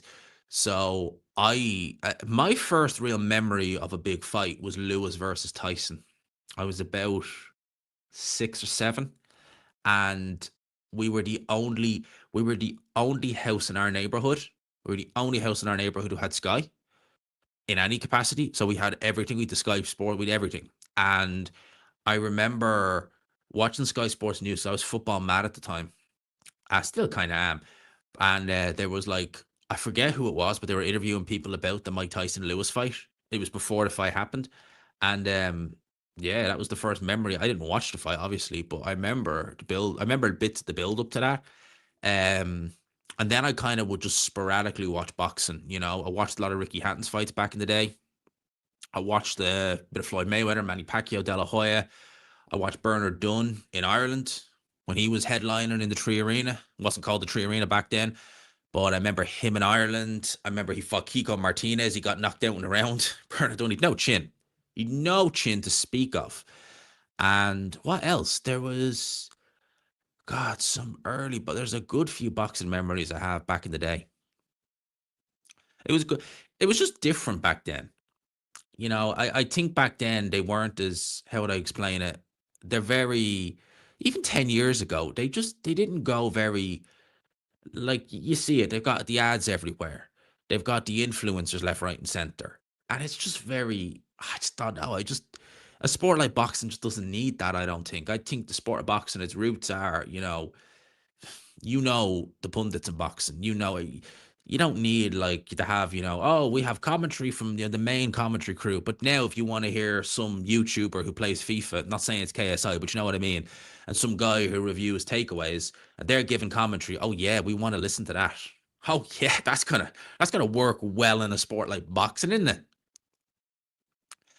Fought BS. That was really embarrassing for Anthony when he fought Daniel. Come on now, two-time British world champion. I don't get it. I didn't. Oh my God, Regis Prograis getting ready to make his ring walk. It looks more. It looks nearly full now. Nearly being the word. Nearly, nearly full. And by the way, if you could smash the like button, we're only a few likes off 100 likes.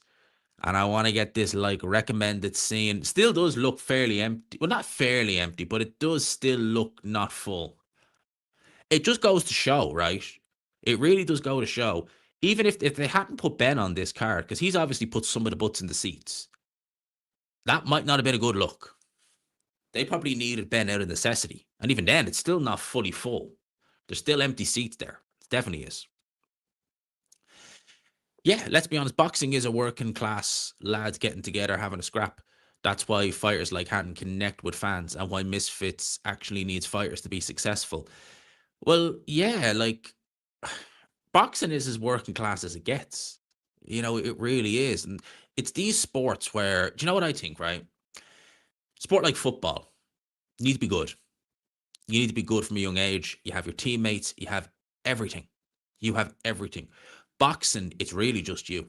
Same with darts. It's really just you. What do I think of a guy called Henry's YouTube channel? I think a guy called Henry is absolutely phenomenal. I really, really do. I think his breakdowns are brilliant.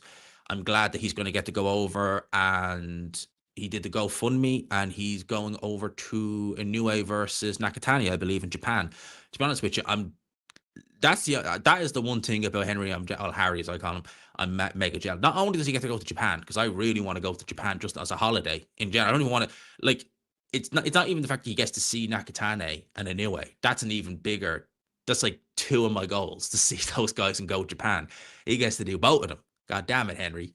But yeah, no, big up to a guy called Henry every time. Absolute legend. Great guy.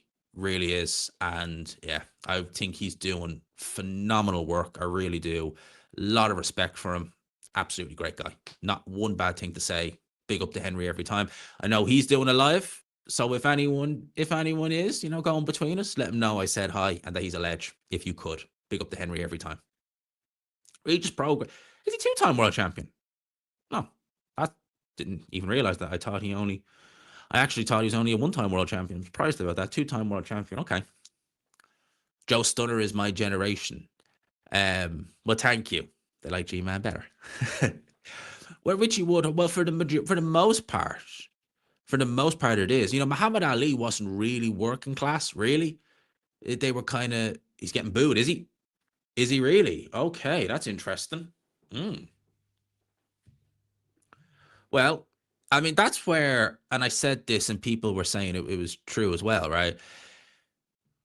With Conor Benn and Eddie Hearn calling the people's champ. Oh, he is with Tony. Now, Tony Sims is there. Now, Tony Sims is there. So I see him with the ring walk. Tony Sims is there. Conor Benn's a rich kid. He's a rich kid who's had everything handed to him. There was a guy who commented on I think it was the prediction video I did on Conor Benn, where I was saying that Ben's earned everything he's got. He's never had anything handed to him. Mate, he wouldn't have even got on. Matchroom wouldn't have took one look at him if his last name wasn't Conor, if his last name wasn't Ben. He's got everything handed to him because of his dad. Literally, that's one of the most ridiculous things I have ever heard, is when someone was turning around saying like, "Oh, Conor Benn's never done anything, work for everything." It's like, no, he hasn't, and that's why he's not relatable. Because Ricky Hatton is a blood, sweat, and guts type of guy. Conor Benn isn't. You can't relate to even Tyson Fury. You can relate to him to some level, right? But Conor Benn, you just can't. When he's saying things like, oh, what was me? I wanted this house, and like, it's like, mate, like, as I said, there are people out there who are literally, working to put food in their kids' mouths, trying to provide for them. And they could relate to someone like a Ricky Hatton, even a Tyson Fury. They could relate to someone like that. With Conor Ben, when he's coming out and, I'm sad about this and money, I wanted to roll. Oh, it's just like, mate, you can't, like, that's not relatable at all. Even Ronaldo. Ronaldo said that, who was it he said it to? I forget who it was he said it to, but he was saying about his son that his son, words to the effect of, he'll never have the hunger I had because I was actually hungry. And it's true, you know? But you can relate to Ronaldo like that because Ronaldo was literally hungry growing up, you know? I've got to say one thing in sport events. What is this like his character in the Silver Spoon? He was part of one of the biggest fights we've seen. Yes, he was. Yes, he absolutely was. And it was a great fight. And I'll not knock him for that. It was a great fight. I thoroughly enjoyed it.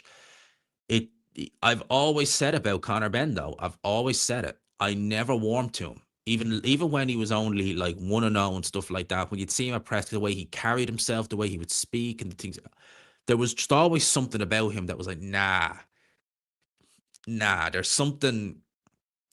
There was always something off about him. I just felt, and just the way he's behaved, the Duke McKenzie thing, the way he's been like, I've no sympathy for Eddie Hearn, but it's like, you know, this guy has done everything for you. He's put his neck. He's pretty much knackered his own reputation, Eddie Hearn. And it's not one to leave him, but to leave him and just like not even text him and then to kind of have a go with him and say like, "Oh, Eddie's lost." It's like, mate, really? Yeah, Frank Warren would not Frank Warren would have thrown you to the bus. He would have just thrown you to the bus if that was Frank Warren. Abso-flippin-lutely. Abso-flippin-lutely. Just get on with the fight. Hate all the BS. One thing I think the UFC does far better. Yeah, they really like the USC, the ring walk. The ring walk is cool with some of them, but it's just you're into the octagon and that's it. With boxing, they do kind of like a WrestleMania type thing, don't they? Where they just, they milk the ring walk and, all this. And it's like, just get to the ring. If you think about it like this, right? George Groves had one of the best ring walks in boxing. He really did. They would play Prodigy Spitfire. He would walk to the ring just in the zone, in a trance. And that got you up more than a prolonged ring walk like that, or like some of the ones Tyson Fury did. One of Fury's best ring walks, I will say, was when he fought Dylan White and he came to the ring with Kings of Leon and he ran to the ring with his team. That was a good ring walk. I will give him all that. Got me that. If you go back and watch that fight and watch his ring walk for the Dylan White fight, that was one of those where that got you up for the fight. It did. Tyson Fury's one that did. But yeah, George Groves did come out on the bus. But yeah, him coming to the ring, like actually a good example, a really good example, right? Sorry, right? They're putting up his accomplishments, and they have Nigel Benn, father, two-weight world champion. Really? Yeah, it's Conor Benn. It's not Nigel, right? But yeah, if you actually go and watch Groves versus Eubank when they fought years ago now, right? Groves walks to the ring against Chris Eubank Jr. And honestly, the music playing, the demeanor in his face, the way he walked to the ring, that will get you that will get you up for the fight. Because you watch that, you're like, oh my God, I want to watch this fight. That's a prime example. That's someone when you didn't need to hear anything, or I didn't have prolonged ring walk or anything like that. You hear the music, you see the expression on his face, you're like, let's get fighting. Prince Nassim coming out to the magic carpet. Yeah, that was a good one, actually. That was the worst ring walk I've ever seen is Scott Quigg's. Remember the Scott Quigg ring walk where they the arena he was fighting was around the corner from his house and they did that was cringe. That occasionally comes up on like Instagram recommendations. That was one of the cringiest ring walks I have ever flipping seen. I wish I'd seen it live. I wish I'd seen that live because that was flipping amazingly cringe. And if you've never seen it, just type in Scott Quigg ring walk. I guarantee it'll be the first flipping video you see. And it was honestly the cringiest thing you will ever see. It's the worst, and so much so that he blocks anyone who makes reference to it. Scott Quigg. Not that I know, but I've just heard other people say, yeah, he blocks you if you even say that. But yeah, it was. I will, of course, say when the bell rings. Absolutely. Fighting out of Houston, Texas. Houston, Texas. Down south.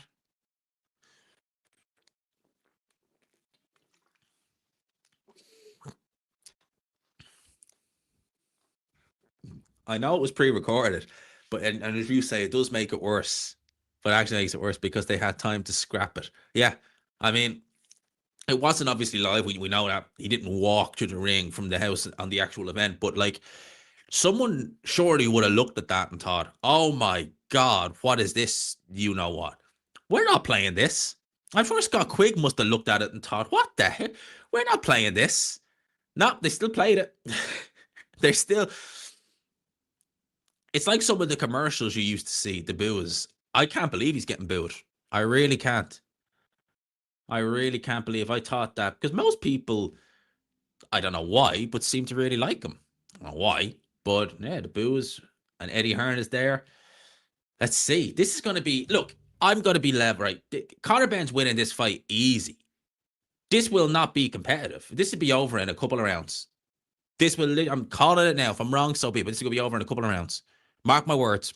I'm looking into the camera saying this. Be over in a couple of rounds. Mark my words. Let's turn it up so you can hear the bell.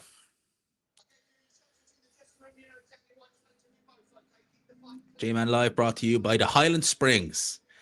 Good sparkling water. Don't diss the Highland Springs.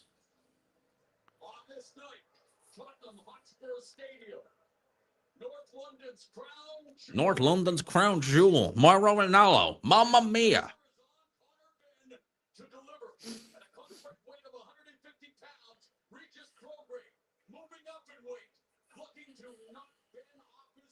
He won't.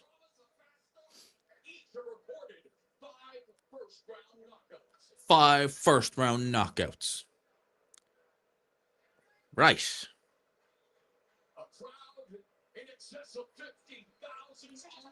You're dreaming on that one. Here we go.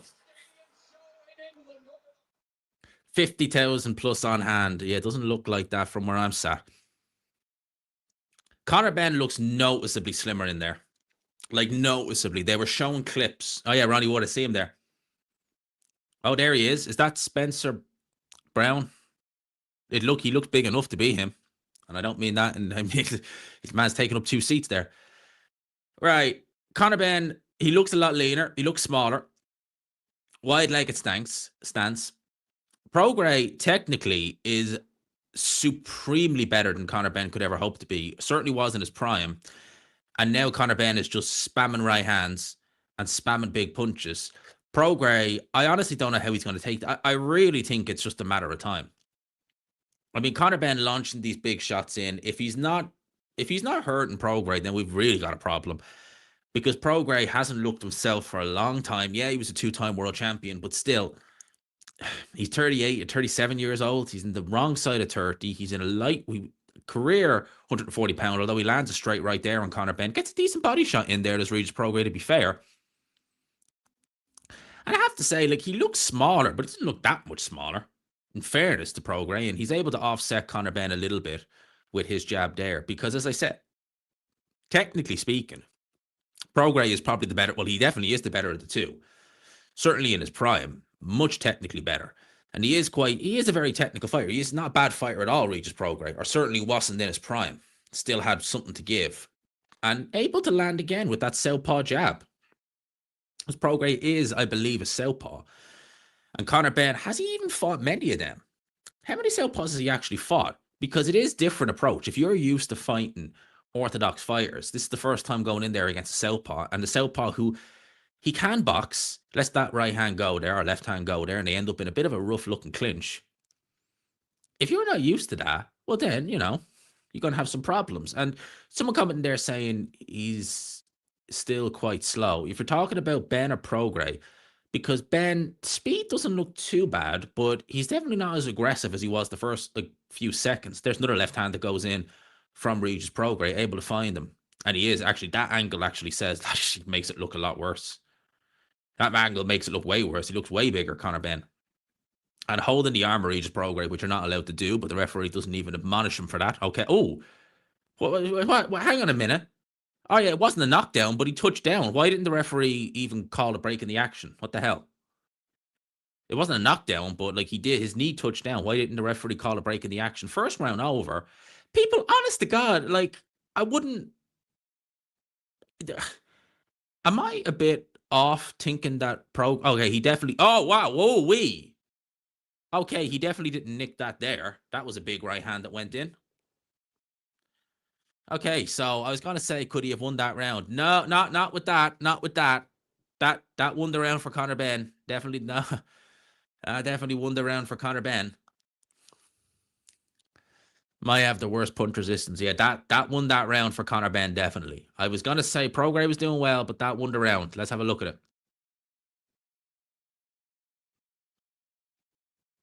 Yeah, missing with a lot of those shots. They were getting blocked, so there was nothing on them. Did he hit him after the bell? Because I wasn't. Again, I'm not listening to when I've no commentary on, so I can't hear it. If he hit him after the bell, then that's bad form. But it's Conor Benn. What do you expect? And yeah, decent body shot from Prograis. Lands a couple little shots up close. I want to say that was clearly not a knockdown, right? Yeah, and look. Oh, was that on the bell? Wow. And the referee did nothing, of course. Round two. Um, that referee, right? Listen, although Conor Benn wasn't knocked down, if you touch down, the referee has to wipe your gloves and just like call a break in the action, and that's not good. And if you hit him after the bell, and the referee doesn't even, his legs don't look right. If he doesn't even so much as say, Conor Benn don't do that, or even just give him an that was low. That was low by Prograis. That was low. You got to keep those punches. Referee again. Prograis hits Benn low, and the referee doesn't say anything. It. You do have to admonish the fighters if they both act up. So Prograis just hit Benn low. Say something. Benn hit Prograis after the bell. Say something, ref. For God's sake. Who is this guy? I don't recognize this referee. And Conor Benn just probing. Actually got a decent jab off there, Conor Benn. I can't say he's going to strike fear into most welterweights just based off the back of this last round or two. Well, basically off the back of the last 4 minutes. Because he's not looking. A lot of movement from Conor Benn. I think it's excessive movement, to be honest with you. I think he's wasting a bit of energy there. And if he has had a hard weight cut, that is going to come back to bite him because he is just bobbing so much in there. There's no real need to do that. He's not in there with a particularly dangerous puncher, although Prograis has some good head movement there and he is able to avoid some of Conor Benn's shots. And again, I do wonder, given the fact that, all right, Ben's not used to fighting southpaws, there you go. You're going to have to use the right hand a lot more because the jab's going to be pretty ineffective against this guy. It really will be because his jab is going to have to travel shorter to the target, as we saw there. And Benn misses wildly with that right hand again. He's throwing that right hand out a lot and not really having the most success with it, it has to be said. Threw more shots the last round, or thrown more shots so far. Landed more shots, Conor Benn. Accuracy isn't bad from Prograis either. Oh, what the? Okay, ref, seriously? Same thing happened last round. You didn't do anything. All right, 54 seconds left. It's a bit of a messier round this second round. There's not really been a lot going on. You're waiting for kind of Conor Benn to launch in with something. He ain't doing that. And I wonder is Conor Benn, like, he is still moving a hell of a lot. And once it gets close, like, look at that. Like, what is that? The referee needs to be having words with that. Once they get in close like that, that is like just bizarre. So any hint that Prograis was injured, he doesn't look to be injured to me. So I wonder where all this Reach Prograis injured stuff came from because he actually doesn't look too bad in here. He really doesn't. He actually looks somewhat decent. It has to be said. There's another jab that he lands on Conor Benn. Because again, to me, Conor Benn doesn't, it's almost as if he doesn't realize he's in there with a southpaw. Because he's fighting as if he's expecting shots to come from the orthodox stance. There's a left hand that goes in again. There's another left hand that goes in. That's probably a Prograis round, people. That's probably a Prograis round. Yeah, did look like he was trying to do that actually, didn't he? Trash. They're advertising trash on the screen. I'm just saying. Trash only on Netflix. Really? Really? Okay. Just coincidentally when Conor Benn is fighting, eh? All right. Just saying, 200 people in the building. If you could hit the like button, please. I would appreciate that if you could hit the like button. We are having a fun time, aren't we? What do we think of Benn's performance so far after 2 rounds? What are we thinking? Let me know. What are you thinking? He ain't looking amazing. It's going more than 2 rounds. It's done that already. So we've got by the hump. It's gone more than 2 rounds. We can categorically say it's gone more than 2 rounds. We can categorically say that. So let's go. Conor Benn, Regis Prograis, round 3. Let's see. I wasn't aware. I was genuinely speaking, right? I didn't realize that punch landed after the bell. So the fact that it did land after the bell, then I can't count it. Then you would have reached Prograis 2 up. Yeah, you would. Because he probably did do enough to win that first round. Probably just enough. He definitely won the second round. Definitely won the second round. Ben was calling out, oh, God. Oh, mate. No, seriously. Could you imagine? Oh, dear. I mean, Conor Benn he would literally have to bring a steel chair and hit him in between rounds with the chair to win that fight. No. The schooling he would get. Because bear in mind, Prograis got schooled by Devin Haney, and Devin Haney's a great boxer too. The two of them would have a field day with Conor Benn. That's what I mean. Like, we're seeing the level Ben is at because we don't really know. He fought a shot to bits, depleted Chris Eubank Jr., who was never a good boxer anyway.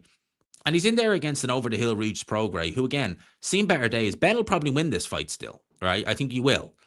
But we're seeing what happens when he's in there against someone who does, and he does, yeah, Prograis is diminished, so he's not going to win this fight. I'm telling you now, he's not going to win this fight. You can already see he's breathing heavy already, right? But just the fact of the matter is that Prograis is still able to outbox Conor Benn, is still able to land pretty consistently. And Ben, again, to me, it's like he doesn't realize he's in there with a southpaw. Because, and that's a bit better from Conor Benn. You know, the legs are moving a little bit. Yeah, I think Eubank was a good fighter. I'm not saying he wasn't a good fighter. I think Eubank was a decent fighter, but he was never an out-and-out boxer. So he couldn't rely on boxing to get through Conor Benn, you know? He had to rely on punch output, which he didn't have because he was drained. So, yeah, Eubank wasn't terrible, far from it, but he needed the boxing fundamentals to fall back on, which he just didn't have. There's another left hand that goes in from Prograis again. He's fighting that left hand. He's just looking to counter with that left hand and just pop that jab in. But he is breathing a little bit heavy. It's only early in the fight. It's only a 10-rounder, so he is lucky about that. And Conor Benn, if he has struggled a bit to make weight, he's launching these shots very inaccurately as well. Very inaccurately. Blimey. Very inaccurate shots by Conor Benn. And again, that jab is just being thrown out. There's not anything on it, and it's not landing. Again, you know, you can be jab heavy against someone like Prograis, but the southpaw stance, you're probably best off not to, you know, not to bother with the jab. Not saying not bother with it, but you want to be looking for the right hand. You want to be looking to get that into play. You know, your backhand. You know, because it's obviously a southpaw like that, and the hand speed from Conor Benn comes into it. He's slowing down Prograis. You can see that. Is that Chris Eubank? Is Chris Eubank Jr. in the crowd? I saw him there. Yeah, Prograis is moving very slowly. I don't know. I'm wondering if there's something wrong here because, yeah, man is moving like an absolute statue in there. What's going on here? He lost that round, definitely. He lost that round, but yeah, Prograis barely done anything the last minute of that fight. He's like an absolute statue in there. It was very strange, most peculiar. Okay, don't know who those two guys are. In the side man. Okay. Sounds riveting. I'll definitely be watching that. Oh, yeah. Sounds absolutely riveting. I'm sure that's top-notch entertainment, eh? Well, yeah, there was rumors of an injury, but he didn't look injured the first 2 rounds, but just looks like, and he just looked like that last round. He turned into a statue almost, and not from a punch. Takes the right hand from Conor Benn. In fairness, that right hand landed fairly flush, didn't do anything. Okay, fairly flushed. Wasn't the cleanest shot you'll ever see, but, you know, fairly flushed. Didn't do anything. So he was able to take that. Round 4 is coming up. Prograis looks tough. Man, I don't know. That's, yeah, like, he slowed down dramatically. Like, that's not normal. That is a bit weird. He looks like he's not taking any real punishment in this fight. So it's not like, you know, you could say he's been worn down by punches. He's not really taking anything. Is he limping? No, it doesn't appear to me he's limping. But he just looks just painfully slow. Like, man, that Vindaloo was a mistake. They're always a mistake, Vindaloos. I don't like Vindaloo curry. It's not really for me. Oh, yeah, Ben is cut from the left hands. Now, I would imagine that's from the left hands. Is it from a head clash? You know, when you're talking about righty and lefty, you will get that. Prograis looking a little bit better in this round. A little bit. So far, he's getting a few shots. Yeah, has widened the stance. Does look a bit funny. His front leg, Prograis. Does it? There's another left hand that goes in by Prograis as well. So he's finding his range. No problem, it seems. But yeah, I'm struggling a bit. Like it's just so weird. He just seemed to just slow down that last round for very strange, most peculiar. Although Ben is not looking the fastest either. I think Ben is kind of, if he's had a hard weight cut, if he is struggling a little bit, he'll be feeling it. And he's already been cut in there as well. Hey, noticed it. His right ankle. His right ankle. It doesn't look too bad though. It does has me wondering. Oh yeah, and he is very stationary. Like he's not moving. He was moving quite well. Excuse me. Regis Prograis the first couple of rounds. There's literally none from him now. As I said, you guys said it's very strange. There's a bit of a worry there if you're a fan of Regis Prograis. What's going on? Oh yeah, his leg didn't look. Yeah. Ah, there. Yeah. Way backed up there. There is something strange. Oh, there's a good little combination by Conor Benn. That's a good little combination. Yeah, there's something really not right with Prograis because the mobility is completely gone. Oh, wow. Yeah. He stepped back very weird on that leg. That looked weird. That looked very strange. There's the left hand that still goes in. Is he favoring that leg or something? Oh, wow. There's something not right there altogether. It's very strange. He's not pushing off it at all. Yeah. If he had an injury, which it was rumored, and that was low again from Prograis, then again, if Conor Benn is in there with a one-legged fighter and he's still being this cautious and getting cut, he's able to push Prograis back. But this ain't good at all. Injury is coming through. Well, we did hear it. Ben cut. Yeah, Ben got cut. Got cut above the left eye, I believe it was. He's taken a few left hands from Pro. Oh man, that he doesn't look to have balance at all on that leg. Oh yeah, he is. You see, he's like doing that with it. What is that? Let's have a look. It don't look like he's limping though. But it's very peculiar, very strange. That cut's not too bad. Nah, that cut's not bad at all. It's nothing. They'll fix that, no problem.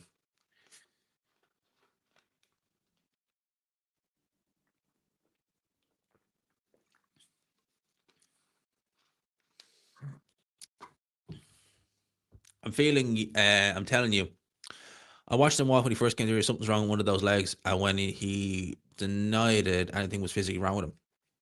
Well, you would deny it though, mate. Like, I mean, you'd absolutely, you're getting paid. You think, I'm not coming here for a pay. I'm coming here to win. What's wrong with your leg? Nothing. It doesn't look, it's fine. Where's my money? That's the kind of attitude I'm thinking that they're going to be running with. I believe anyway. Oh yeah, it was a head clash. I thought that it was a head clash. Okay. Round 5. Oh man, he just not. As soon I saw it there when he got up off his chair. He got up off the seat. He doesn't. There's something not right with that leg. That leg is going to give way. So if I was, yeah, literally, Conor Benn, do what you're doing now because you're in there with a one-legged man. You should be taking him out. Get rid of him. Seriously, he looks.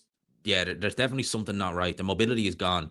So if I was Conor Benn, I'd be just get on with it and just take him out. I know it's easier said than done, but he's not accurate. Ben's body was cut up beautifully. Well, I think with Conor Benn, the first 2 rounds told us something that if he's in there with an elite boxer and Prograis can still box, then he looks pretty damn bang average. But then the guy he's boxing has one leg. Yeah, it's wrong sport. Definitely wrong sport. You can throw the leg, you can throw a kick, but you get yourself disqualified pretty damn quickly for doing that. So I would recommend you don't do that. Of course, unless you want to get yourself disqualified, in which case you'd be a complete moron. Oh man, they would stop Ben. Now I can't say it's an electric performance from Conor Benn to say the least. Far from it. And Prograis really, unfortunately, even Ryan Garcia. Well, I would have thought Ryan Garcia is a good fighter, man. Let's not knocking Ryan. Ryan's a good fighter. He just can just be hot and cold sometimes and do silly things. But for the most part, Ryan, when it all clicks, we've got a really good fighter. And oh, that's a good right hand from Conor Benn. That was a decent right hand. And this is what Ben needs to be doing. He's in there with essentially a one-legged man. He's got no power since Eggate. It is very strange because he was never known as a decent puncher, as a big puncher anyway, before Eggate. And then all of a sudden he became puncher. And then he's not. Oh, that interview said it. He said, "Give me one hard kick with the head, and that changes everything." Well, Usyk's been kicked by a horse, as he said in that Piers Morgan interview. Who's the hardest puncher? The horse. Yes, you don't push the horses. Don't push the horses. Prograis doing the whole, oh, you've not hurt me. That normally means you have. Although he is letting the left hand go. That's a nice body shot from Prograis, actually letting a few shots go in there on Conor Benn. He's happy to stay up close, which is strange, you know. So he's obviously not deterred that much by the power. It really does go to show. Like, I mean, like, you're talking about a one-legged fighter who's happy to exchange. So he's clearly not that deterred by the punching power. If you're in there with someone who's a massive puncher and you've got pretty much one leg, then, you know, you think you'd be a little bit deterred. Clearly not. That fat guy ringside is loving this. You can see him there. He's like, oh, either that or there's a guy with hot dogs around, like in The Simpsons. Hot dogs. Lady, he's putting my kids through college. I'm looking at that. Oh, yeah. Oh, yeah. That was more the leg. He tried to throw off that leg and that went terribly wrong. Round 5 is done. Man, this is getting if you're a Conor Benn fan, oh my God, Tyson Fury, look at the R.I.P. Ricky Hatton, and yeah, fair play, man. Shout out to the Ricky Hatton tribute. Look at the damn, and look how high those trunks are. He can never say that Usyk, you know, look how high those flipping trunks are. They're massive on him. They're to his chest nearly. Man. Those trunks are nearly up to Fury's chest. And he's still, this guy. But I like the Ricky Hatton tribute. I'll give him that. I like the Ricky Hatton tribute. They're moving your head more and more watching Fury in there. Fury always pulls them up, but then accuses Usyk of wearing trunks too high. You can't make it, you know what, up. He loves the love handles. The love handles are part and parcel of Tyson Fury. They're part and parcel of him. All right, round 6. We're 10 seconds into round number 6, people. Let's have a look. Let's see. Oh, that's a nice body shot from Conor Benn. But Conor Benn, his stock is not... Oh, that was a good left hand that Prograis landed, actually, on Conor Benn. He caught him coming in. He actually caught him coming in. It obviously didn't affect him that much, but it obviously shows Ben's defense. I mean, against a Devin Haney would not be able to miss him. Like, Devin Haney legitimately would not be able to miss Conor Benn in there, I don't believe. And I think with Conor Benn, you know, the whole, you know, oh, you bank this, that, and the other. I don't think he's going to be gaslighting anyone with this fight.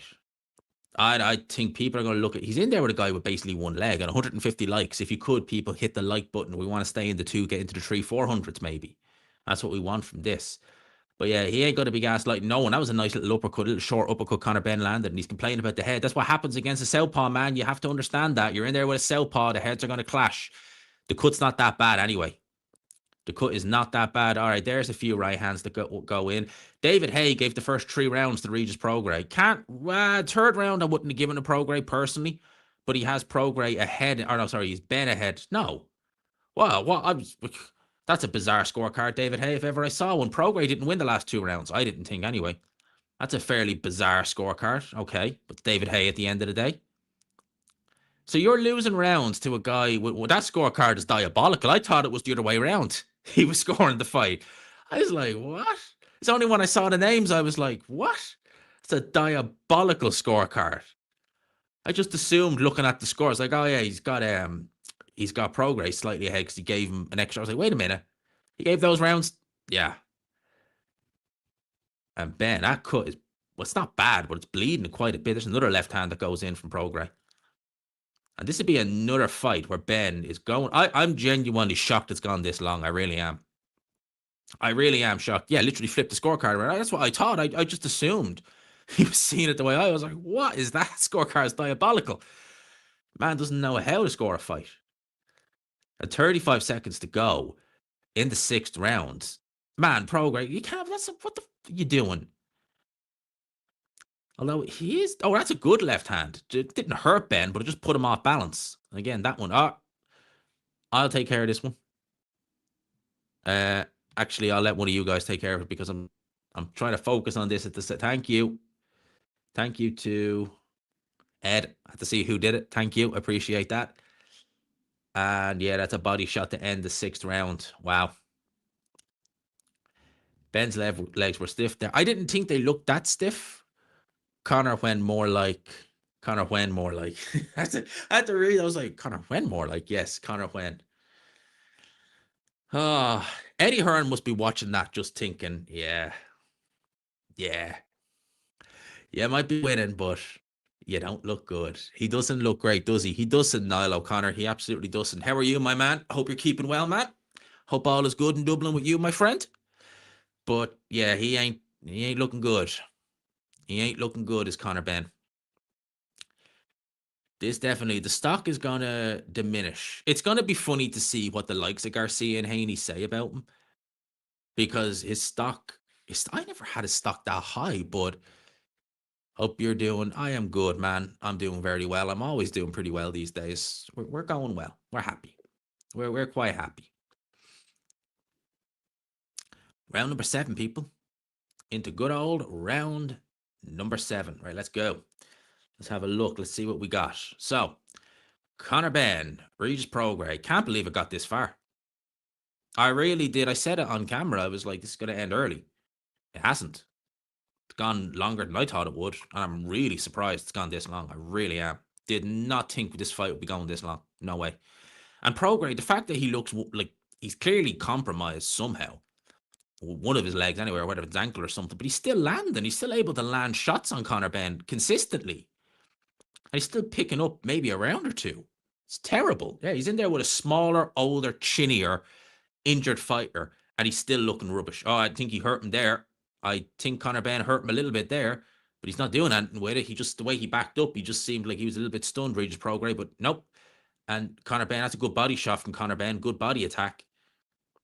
Hasn't really done anything though. Hasn't moved him. Devin Haney had dropped Regis Prograis by now in their fight. Just to put it in context. He does look awful, Prograis. He really does. He doesn't look good at all. He looked good early on. He didn't look too bad then, but now he's just, well, he's been unraveling for the last few rounds. Watch the way he was walking. Yeah, I'm asking on repeat. He denied he had any injury. I I don't expect him to do anything less, man. Insist Prograis is not injured. He's just old. Ah, I might have said that, but age certainly is something to be considered. He definitely was favouring one of the legs. I think it was the right leg. Or I think, yeah, it would have been the right leg. He definitely appeared to be favouring that originally. He looks terrible, and Ben is still struggling. Well, yeah, he's still landing on Conor Benn. And as Adam said, he is old. He is old. He's smaller. He's obviously weaker in terms of like he's not going to be as strong as Conor Benn. And Ben is still making hard work of this fight. The way it's looking now, he's got 6 minutes after this round. Has he got 6 minutes? He's got 9 minutes. Sorry, after this round, I think he's got 9. Yeah, he's got about 9 minutes after this round. So should be enough time to get a stoppage, you would imagine. But oh, that stiffened Conor Benn's legs up a little bit. That was a good counter left hand. Conor Benn's legs literally stiffened up there. I don't know if anyone caught that. He came in, and that's his own fault. He launched his own shot, walked into a left hand. The legs got stiff there. And look how inaccurate these shots are from Conor Benn. Very messy. Very, very messy from Conor Benn. He looks as strong as Ben. I wouldn't go that far. I don't think he looks quite. Eubank is that Eubank? Yeah, he's loving life up there in the front row. He sat next to Eddie Hearn. Look at that. Is that Chris Eubank Jr.? Or am I missing something? It looks a hell of a lot like him. And if he is, he sat next to Eddie Hearn. Okay, my enemy's enemy is my friend. As round 7 comes to an end, blimey. I don't reckon Tyson loses. Ben has regressed. Well, he was never really there. So you're telling me, right, after everything that happened, after everything that happened, right, he's sat next to Eddie Hearn, Chris Eubank Jr., after everything. After everything. Wow. I want to see this left hand. Look at that. Yeah. Those legs definitely got a little bit stiff on that one. Definitely. He's always trying to prove something. You got to be this, but you can't just go in there with someone power and start swinging sloppy. That's not a good fighter. Well, he's always done that. I hope we don't see, if it does go to the scorecards, because Prograis won rounds in here. I hope we don't see like a 100 to 89 scorecard or something like that. You know, like just a shutout on one scorecard, because I could see that. But yeah, man, we're into round number 8. Honestly, I'm stumped here. Didn't think we'd get this far. Really didn't. Round numero 8. Round number 8. Into the 8th round. Into said round number 8. Blimey. I'm a bit surprised. I'm not going to lie. A bit very surprised that we got this far, people. I really am. Again, I'm not saying Conor Ben will tell people he's world level. He hasn't proved anything to suggest that he is, right? But again, a smaller, chinnier fighter who's old, you should be having no trouble with this guy. And he is. And he is. And he's looking, like, look at that. That's sloppy. Footwork, and then like, what is that?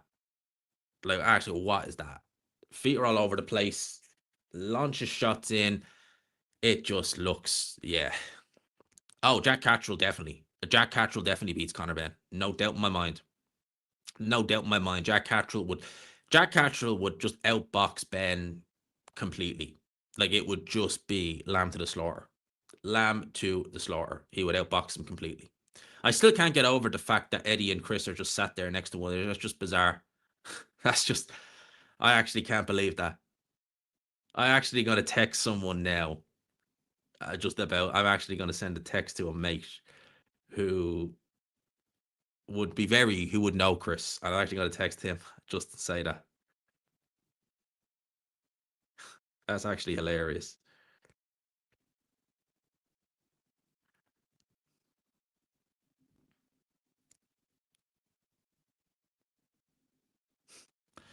That is legit hilarious. Eddie Hearn, Chris Eubank. No, not Eddie. Not Eddie. It's a member of the team Eubank.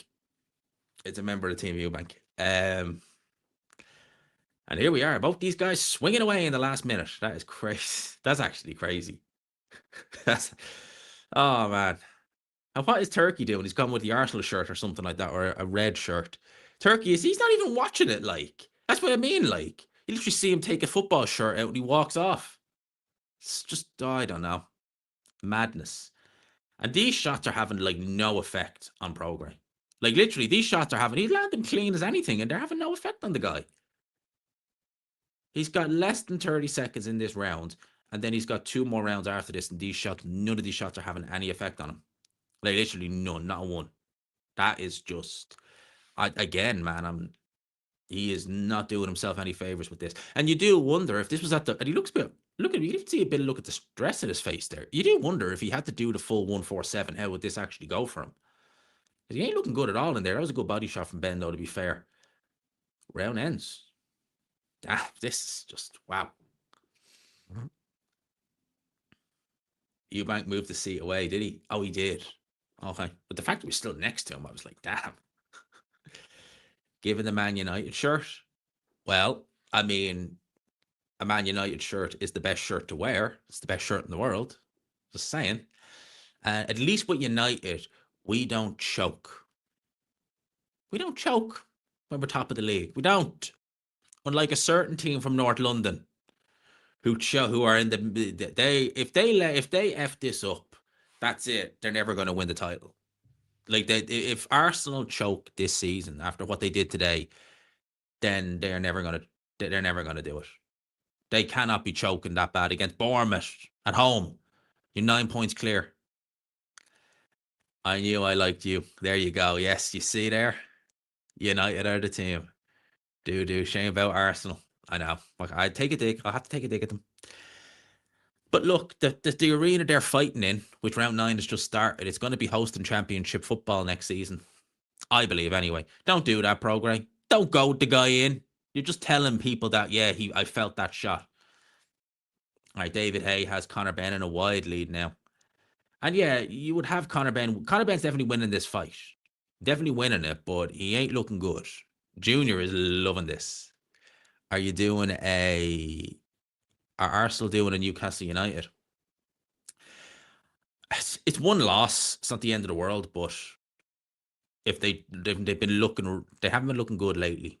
They haven't been looking good at all lately. So let's wait and see. Let's wait and see. Like even when they lost to United, I was at that game. They played well. Just they just defensively just got caught sleeping a couple of times, and we got goals from long range. It's simple as. 2 minutes left in round number 9. If Ben is going to do anything, now is the time to do it. Now is the time to do it because he is going to look so bad going the distance against this guy. He really will. I know Prograis never been stopped. His face is looking a bit marked up now, it has to be said. But it's just not going to be a good look. You said you want to get back down to 147. You say, he used to even say, like, I want these 8-ounce gloves back. I want to get down to 147. My power is better. Well, you're fighting a small 140-pounder. And you're fighting it close to welterweight, and your power ain't looking anything like, your power's looking the same as always. Not amazing. There, but not there. A lot of speed. And your gas tank really ain't looking good either in there. Like, Ben, this is only a 10-rounder, people. It's a 10-rounder. It's not a 12-rounder. Spurs are genuinely going to go down. They look like they will go down. Eubank on the phone there as well now. It's such a bad look when Turkey does that. Like, this is the co-main event in Turkey. He's going for a walk around the arena. We can talk football when this fight ends, man. We right now we're talking about the fight, right? But we'll talk football when it ends and we wait for the Fury fight because there's a minute left in round 9. I think this will go the distance, most likely now at this stage, because and he is on the phone laughing. He is loving life there. But yeah, not a good performance by Conor Benn at all, to say the least. Really isn't. If he gets a stoppage now, it won't help him. It'll just, people will be just saying at least he finally stopped him, but it's not a good performance. Just a mid-athlete in every way. At least Lando Norris can actually win things. Conor Benn, I don't even know about that. I mean, Conor Benn, I think he hurt him a little bit there, I think. No, well, he retaliates pretty quick there. There's something with, he's favoring that leg, definitely. Like, did you see that there? He just went on the leg. He's definitely favoring that leg. He's definitely favoring that leg, 100%. But yeah, Conor Benn. All right, we get into the 10th round because that bell's going to go any second now and end this round. And we go into, there it is, final round. Everyone said this lad fighting has a glass jaw. He's taken a lot. He was dropped by Devin Haney, dropped by Jack Cattrall. He's not looked like he's been anything close to going down. All right, there's Turkey with the United shirt. You know what? There's Frank Warren. Oh, no. No. Frank and Turkey. No. No way. Are they besties again? Frank and Turkey. Frank and Turkey. Back at it. Piastri or Norris? Piastri, definitely. Are you serious? I can't believe that. Frank and Fury in the Ricky Hatton. I know he's doing it as tribute, but Manchester really is red. Like, it really is. He's doing his tribute to Ricky Hatton. Ricky Hatton was a City fan. I know. That's the problem. If Arsenal don't win the league this season, it means City are going to win it. You think I want that? You think I want City to win the league? Anyway, last round. We can talk football after this, right? We can talk football after this round while we wait for Fury. All right, Ben on the attack, and that's not a knockdown. That's silly from Conor Benn. That's really silly. Yeah. The way he did that was frustration. That was purely down out of frustration. He's trying to get this guy out of there, and he goes and does that. That was silly from Conor Benn, really. Yeah, give him a warning. He needs a warning for that. Possibly, yeah, because they seem like besties there. You know, they don't. Luke Fury. Call him something else. Other people have called have taken the Fury name and they've called him something else. You know. I call him Lukey something else. But 2:20 left in this final round. Ben wants to get a stoppage. You can see that. He's frustrated. Like, that push, which was a push, was just born out of complete frustration. That's all that was. That's a good left hand that Prograis gets in again. Again from Prograis. That left hand has been... And that's interesting. He's actually pushing Ben back to the ropes there. That is interesting. David Haye has a wide for Conor Benn. Yeah, it's a wide win for Conor Benn. But I met Tyson in 3 months. He's a giant. Oh, he's huge, man. Like, whatever about the 6'9", he's still massive. Like he is still a giant. Even if he's not 6'9", he's not a small man by no stretch. He's huge. He dwarfs us all. That's some good work up close from Prograis again. Man, 1:40 to go. We're about 90 seconds left in this fight. I can't believe this is going the distance. Actually, don't do that. What the hell are you doing? Going to the corner and saying, come on in. What the stupid. That's bloody hell. That's ridiculous. Will look really bad. Tyson says Tyson will look really bad. Okay. We'll wait and see, man. It's going to be interesting. It's a 12 rounder. Tyson Fury. Luke Partridge. There it is. Ah, good old Partridge. That name just diffuses him completely. It really does. There's just something about that name when you put on, and he looks like someone who'd have that name. He just looks like someone who would have that name. And that cut is open up again. That's a good shot again from Prograis. Another left hand makes it in. He's been hit with a few left hands, and Conor Benn's face is marked up enough. I know a lot of it is down to headbutts, but a lot of it is down to punches as well. Has to be said, a lot of it is down to punches. But Prograis looks knackered. In fact, he's been looking knackered after the 3 rounds, really. He really has been looking knackered after about the 3rd round. But fair play, he is still fighting. I mean, he is still throwing the shots. There's no sign of quitting him. Golden Conor Benn takes that right hand, no problem. Like, again, takes that right hand, absolutely no issues. And Conor Benn doesn't look like he's going to be able to move this kid. It really doesn't. Doesn't look like he's going to be able to move him in the slightest. So Conor Benn, once again, nope. Conor Benn going the distance yet again as this fight is about to conclude. Conor Benn will go to full 12, it would appear, yet again. Or the full 10, I should be saying. What am I talking about? 12 rounds. No, full 10. It's the final bell. Conor Benn. Wow. What can I say? I mean, that wasn't a good performance at all. But, damn. Another decision. He hasn't had a knockout in 4 years.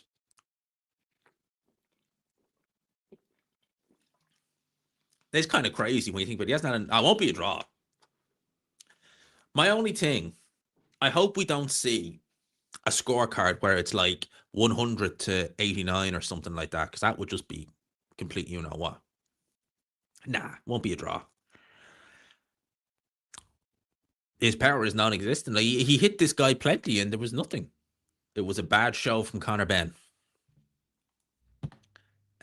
I'll remove that. Oh, crap. No. Oh, thank you. Didn't mean to do that. Did not mean to do that, but thank you. They're saying Ben looked good. No, he didn't. He did not. He looked many things, but good wasn't one of them. He looked many things good, not one of them. So I am going to put the sound on. Hopefully, 29 going on 30, barely wins against a shot to bits, old, chinny Regis Prograis. Doesn't even drop him. Didn't even drop him. Didn't even drop him. And he did look very skinny. It has to be said as well. He looked extremely paper thin. What a waste of 15 mil. Oh, that cut is bad. Blimey, that cut looked deep. Oh, he will be out for a while with that. He will be out for a while with that. That's, man, that's what month is it now? He'll be back, I'd say October or so with that. That cut looked bad, looked deep as well. Damn. Let's get the decision. Sitting at ringside. It's good to see AJ in the house. AJ in the house. Of course, he will be watching the main event with vested interest. Because if Tyson Fury prevails over Arslanbek Makhmudov, the fights are to stage the biggest fight. Yeah, that cut looks bad. And I believe we've got the official decision. Let's go back to Michael Buffer. Ladies and gentlemen, after 10 rounds of bout, Buffer's voice just went. All 3 judges scored the same, 98-92. Bit too wide. Bit too wide.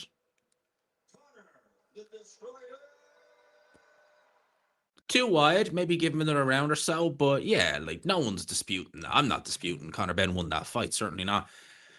So, main event time. Main event time. Just give me one quick sec. I just want to make sure battery life is sufficient. I don't need to do anything. Just bear with me.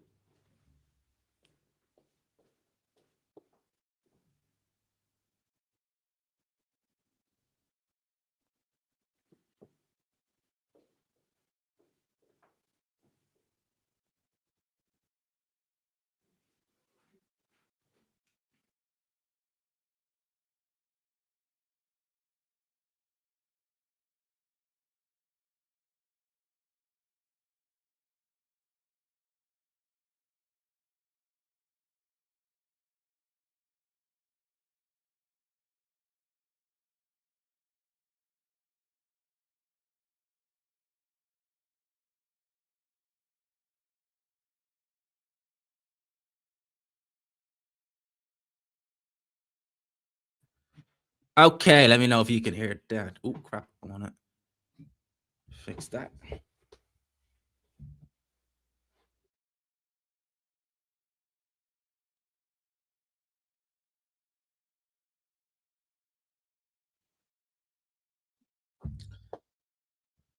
So what I'm going to do, right? I'm just going to let that charge for a little bit and talk to you like this.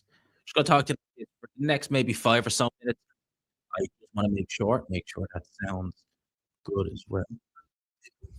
Yeah, we're just gonna talk like this just for a little bit, just for a couple of minutes. I'm just gonna give that a bit of a charge so I can get on to the main event, and there's no issue, so we can get the live reaction. Because at the end of the day, you think about it like this: we're not actually, we're in the middle of something. We're in the middle of just, we're in the middle of waiting until the main event happens. So I'll give that a quick dart, which means then we'll be good to go for said main event. I'm surprised Dana White wasn't attending it, to be honest with you. Who's my pick for the F1 world champion this year? I still think George Russell will probably do it. I do. I think McLaren showed in the last race that McLaren will win. McLaren will win a race. Lukey Partridge. Like when you hear the name Luke Partridge, right, and you see that picture, he does look like someone who would have that name. He'll do like he's not going to win a world title, but he'll do certainly. Yeah, he'll do well enough. He'll do well enough. 15 mil by an old injured over the hill Regis Prograis. Yeah, it's not ideal.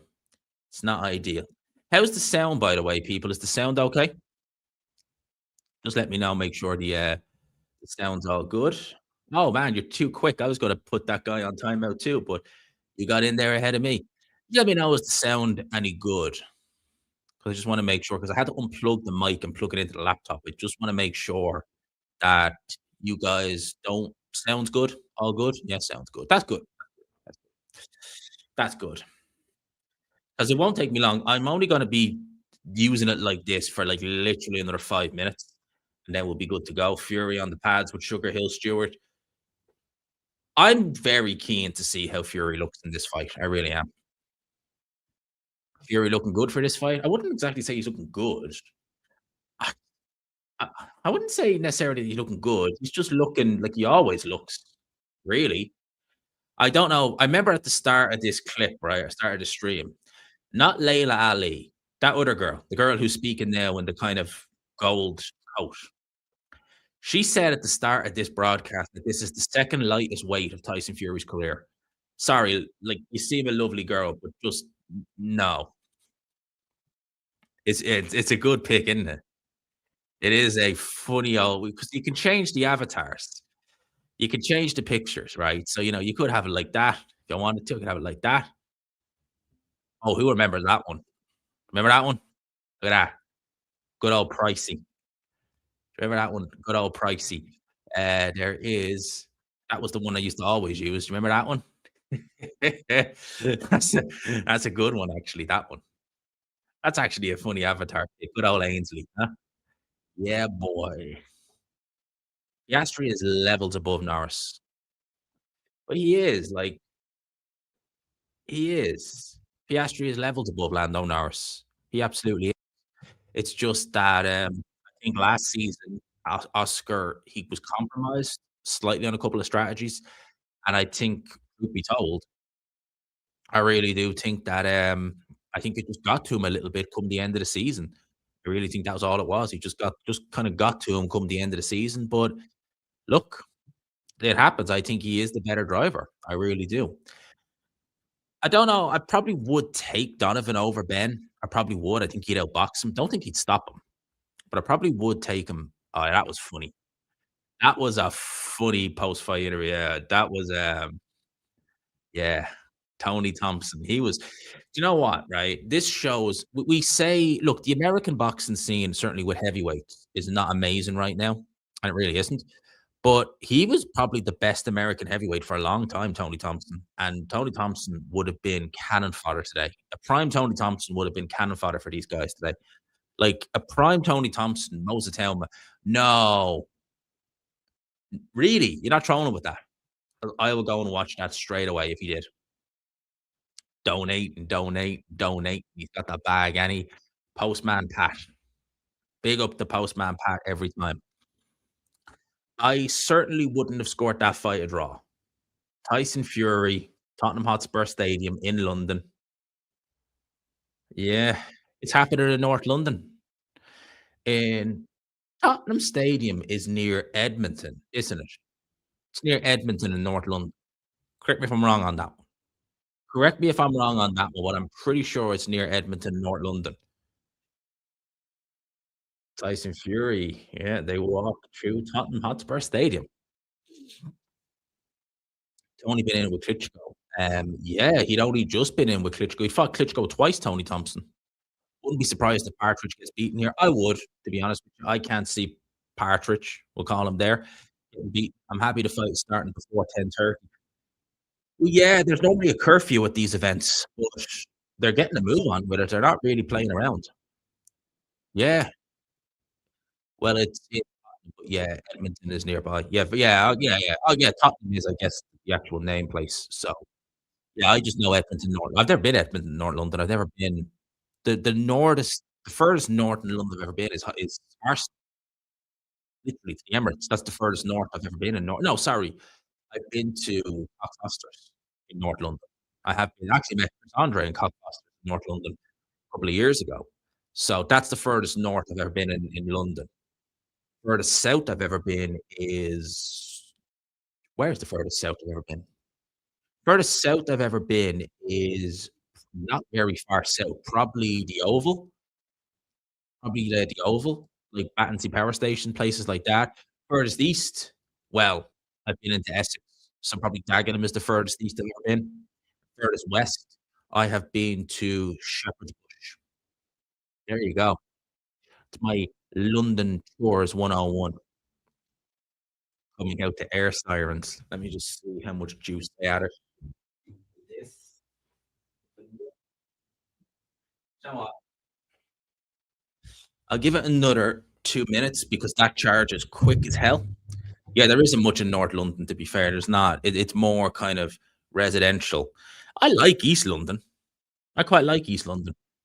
I'd love to if I could. I'd love to live where would I love to live in London? I'd love to live somewhere central. I'd actually quite love to live in the city of London. I'd love to live there.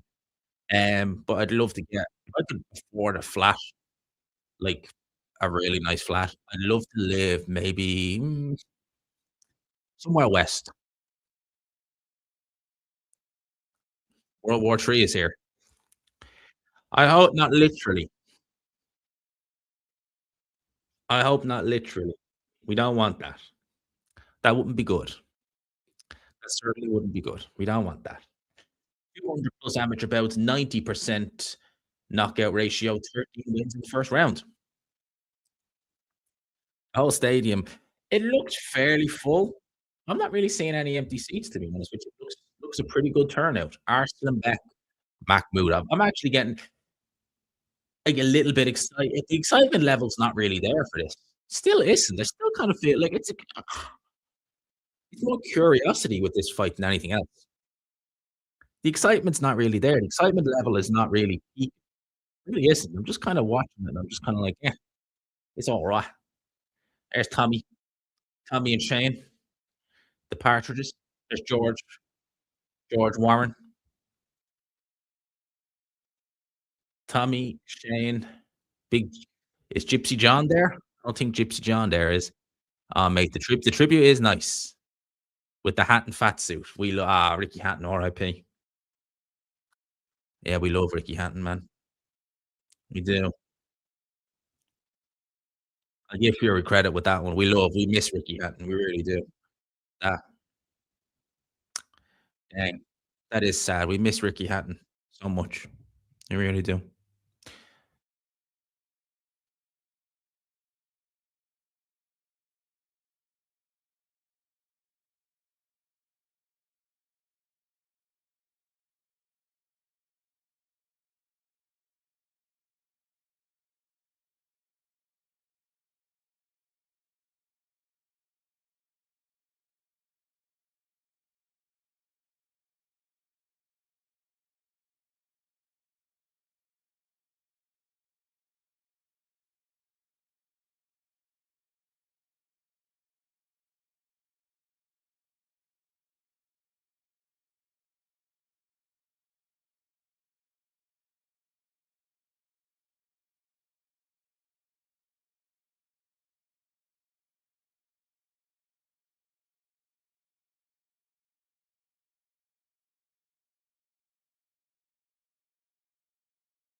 We should be good to go. Uh-huh. Okay.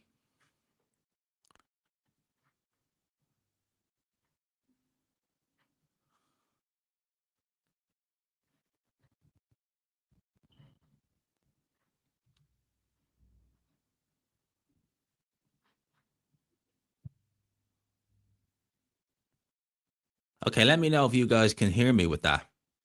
Should be okay. I can see myself on screen. There we go. There we go. There we go. There we go. We're perfect. We are good. All I needed to do, all I needed to do was give that a quick charge. And now it's just in time for the main event. No one's going to notice that. No one's going to watch that bit on the look back anyway. So we are all good with that one. So we are all right with that one. We are all good with that one. The only problem, for some reason, no, that's why I'm in the wrong stream. I was wondering, it was saying like StreamYard is not showing me anything because I'm in the wrong flipping stream. That's why. What song is Fury coming out to, people? If you don't mind putting it in the chat, what song is he coming out to? All good. Yeah, it is all good. All good again. Yeah, we are all good. We should be okay. We are looking forward to this main event. It's gonna be good. Looks like the entrance song brought "Bring Me to Life." Oh, I like that song. That's a good song. That is a good song. Remember, guys, Fury's 12 rounder. Yeah, I like that song. Yeah, wake me up inside. Wake me up. Boom. Yeah, we're all blocking the box tonight. I saw that there. All blocking the box. 476 days since Fury fought Alexander Usyk. It seems like only yesterday. A lot has changed in the immediate time. Pitbull, you ruin it with that, man. Tyson Fury, you get one chance, you have a great song, and then you come out to flipping Pitbull. To Pitbull. Pitbull of all people. Neo and Pitbull. Oh, I know the song. I know the song. That's an awful song, by the way. That is an awful song. Didn't realize John Fury was fighting tonight. Is he? You wouldn't know. John Fury would go and fight someone in the crowds, you know? The fighting man. He's 100 0 on the hard road. John Fury. He is. He is some man. He really is some man. What would we do without John Fury? He does bring a slight bit of entertainment, it has to be said. Like, he does bring genuinely a slight bit of entertainment, Gypsy John Fury, but blimey, he is something else. At least it's not Justin Bieber, yeah. I can't imagine Justin Bieber getting you in the mood to want to box. They used to play this song every night at the club I used to go to the bar. Oh man, they played that song every bar I went to, even back home. They'd be like, "Yeah, we'll play that Pitbull. Give me everything tonight for all we know. Might not make tomorrow. Let's do it tonight." Dun dun dun dun dun. Ugh. I should promise I'm not a big Pitbull fan. I just think his music is crap. I just think it's just rinse and repeat the same thing over and over. Mr. Worldwide, bob your head, and just bam. There, yeah, that's it. That's all it is with Pitbull. Yeah, it's Mr. Worldwide. Mr. Worldwide. Yeah, brilliant. Well done. Bout had one better ring song. Bout had one of the better ring walks I've seen in a while. Yeah, it looked all right. You're obviously restricted when you're doing the watch-alongs because you can't like watch them back. You can't hear the music, so it is a little bit like that. You're kind of like, I thought that as well. Like you're seeing the same ad as I am. I thought that as well. Yeah, still looking all right. I thought the exact same thing. I really did. Yeah, Ben didn't look good at all. I will do a post-fight review on both of them. Make no mistake about that. I will do a post-fight review on both Conor Benn and on said Tyson Fury.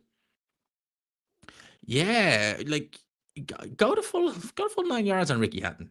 We do miss Ricky Hatton. We really do. We really do. We miss him.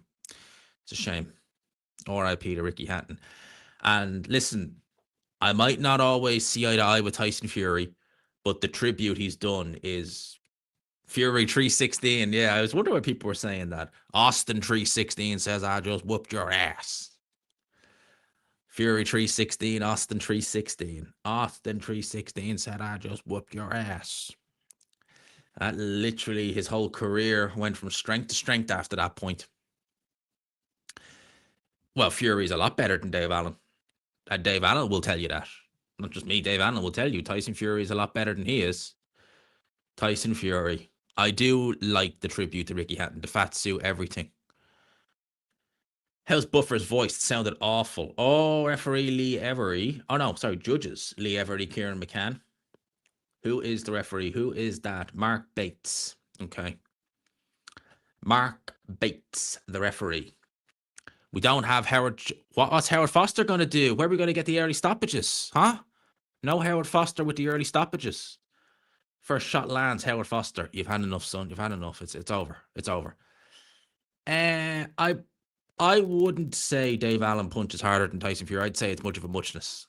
I'd say Tyson Fury punches every bit as hard as Dave Allen, maybe even a bit harder. It's really difficult to get a gauge on both guys' power. I don't think Dave Allen's not feather fisted, nor is Tyson Fury. Who hits harder? You'd need common opponents.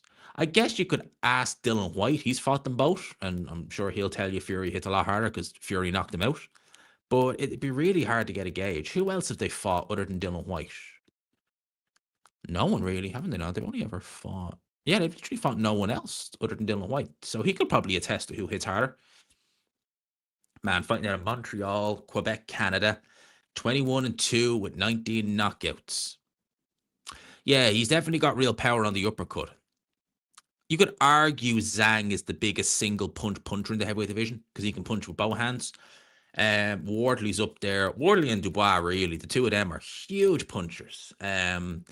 Wilder just don't have that. Wilder still can punch. He's still a big puncher, but he's not that Wilder anymore. Sadly, it's unfortunate he's not that Wilder anymore. Unfortunately, not.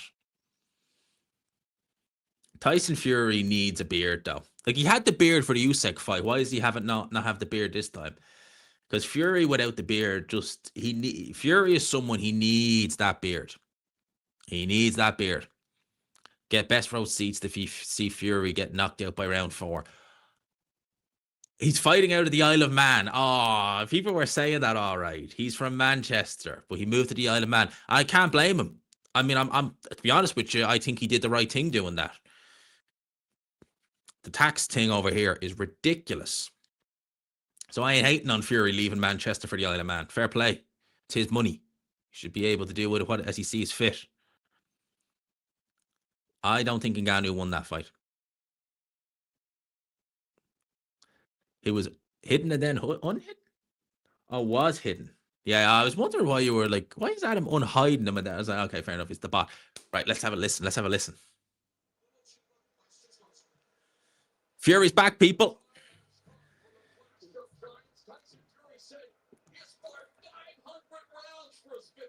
500 rounds for his fifth comeback. Only fifth, huh?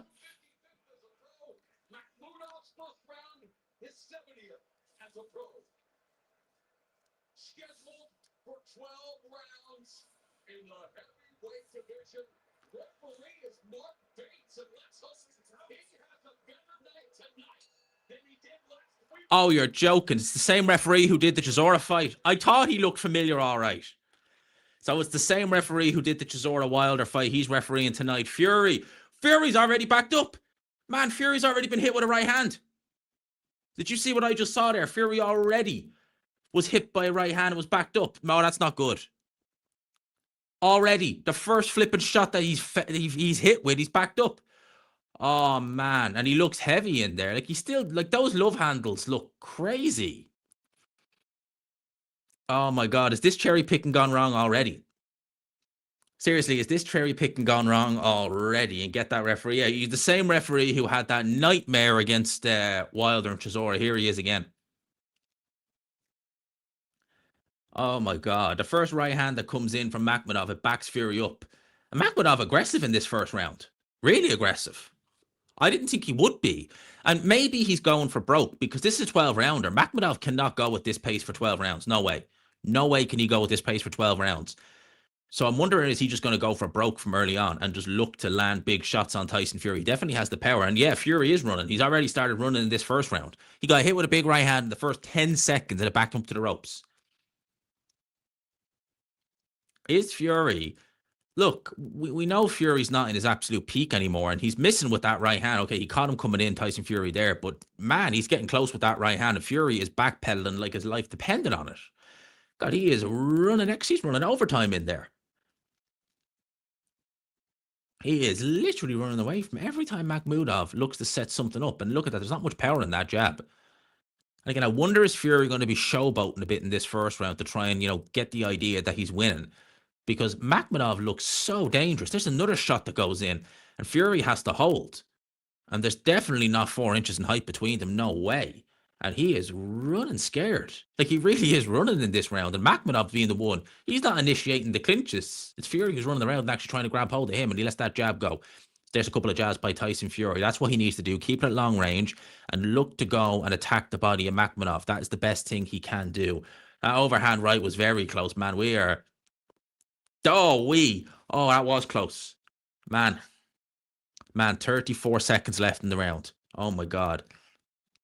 He is looking so dangerous in there, Makhmudov, because we know he can punch, and he's putting everything into these shots, and they're coming close to Fury's chin.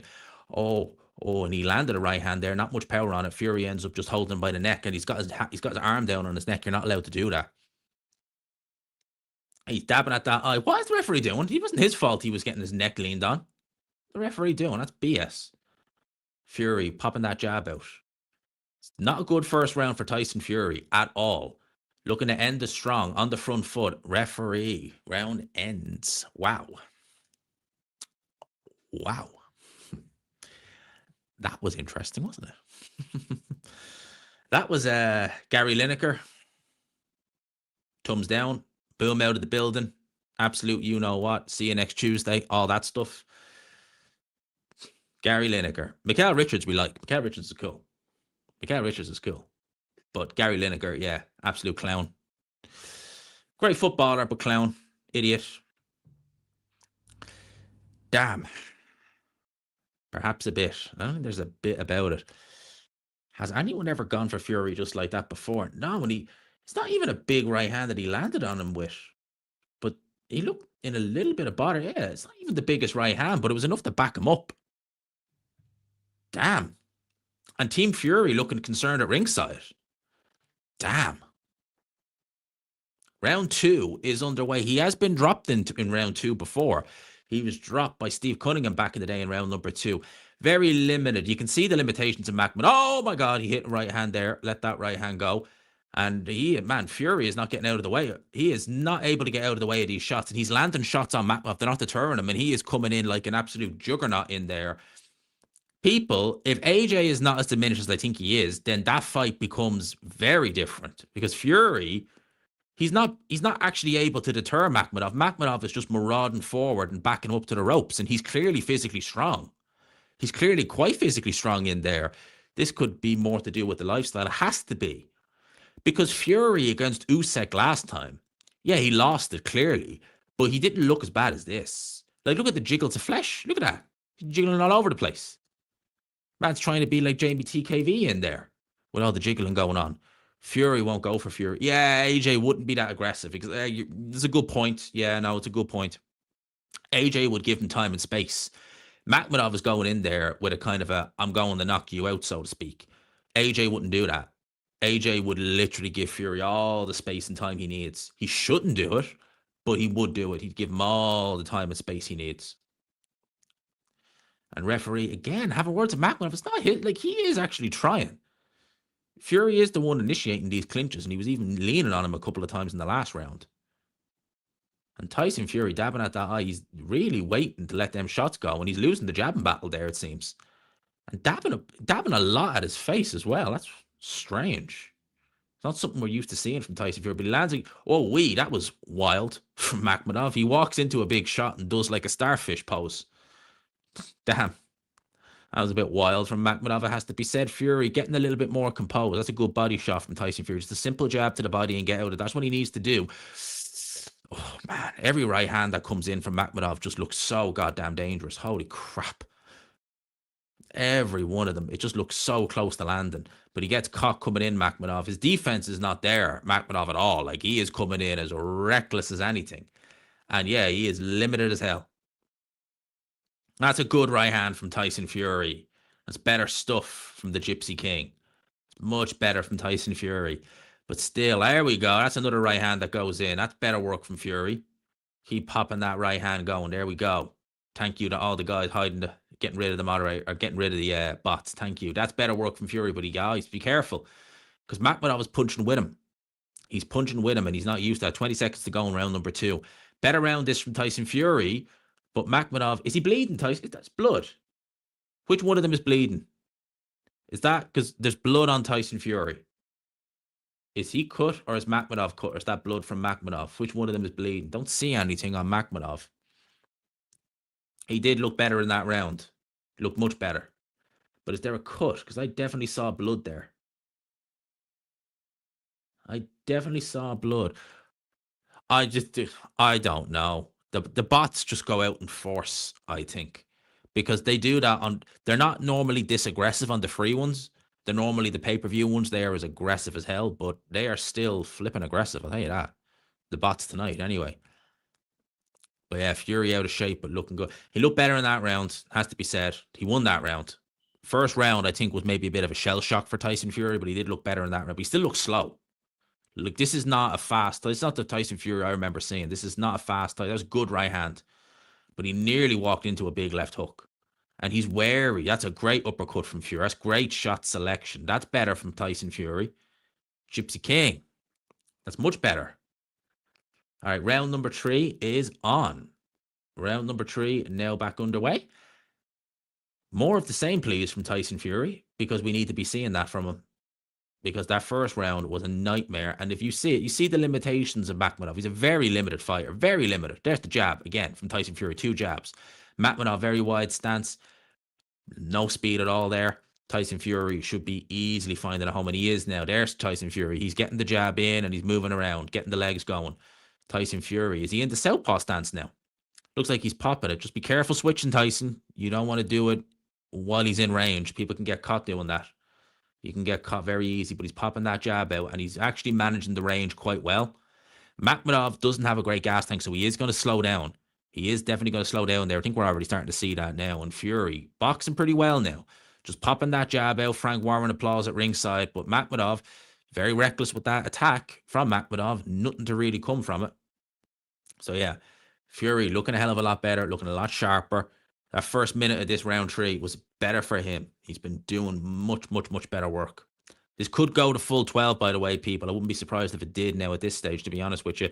But much better work from Tyson Fury in this round. There's the right hand that goes in, just lands on the top of the head of Arslanbek Makhmudov. And again, Fury being able to see these shots coming, moving around and clinching when he needs to. Just like that there. That's some good work from Tyson Fury. Yeah, the right hand is getting close from Makhmudov, but not close enough. He's able to just stay out of dodge. Although he takes a right hand there, does Tyson Fury. Takes a bit of a right hand up close. But again, he should be A-okay. He should be okay. And you got to remember as well, when he's backing Makhmudov up, the right hand, I think Makhmudov needs to really lean into it. He needs to, be on the front foot to get good power on it, which if Fury has him constantly backpedaling, he won't have that word problem. He'll still have to worry about the right hand like there, but it's very inaccurate. And Fury, that's a good right hand up close from Tyson Fury. Makhmudov now holding. And that's good work up close from Tyson Fury. Liking this. That's very good work up close. The right hand is free, so use it. Nothing wrong with that. That's inside fighting. Nothing wrong with that at all. There's some good work again from Tyson Fury.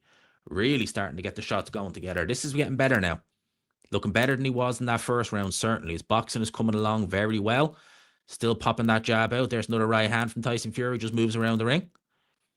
And Makhmudov is just plodding. That's all he's doing. He's plodding around the ring as opposed to Tyson Fury moving. That's a good right hand again that goes in from Tyson Fury. Makhmudov just holds with 20 seconds left in round number 3. This is better work from Tyson Fury. Clinical in this round. Clinical from Tyson Fury. That's Makhmudov now initiating the clinches and looking up at the clock. Makhmudov looking up at the clock. So he's already starting to feel the pace. Only in round 3 and Fury starting to smile now. So Fury is feeling it. He is feeling comfy in there, Tyson Fury. And yeah, there's a big smile on his face. He knows what he's doing. He knows what he's doing. First round, bit of a shell shock, but now he's getting back into it. And Anthony Joshua with Anna Woolhouse. Wonder what AJ has to say. I wonder what AJ has to say. That's going to be an interesting one. Need Tyson to win by technical decision for £660. That'd be nice if it came true as well, wouldn't it? Technical decision. That would be nice, actually. Imagine 660 quid. Boom. That'd be legit, man. 660. That'd be nice. Nice little sum. There you go.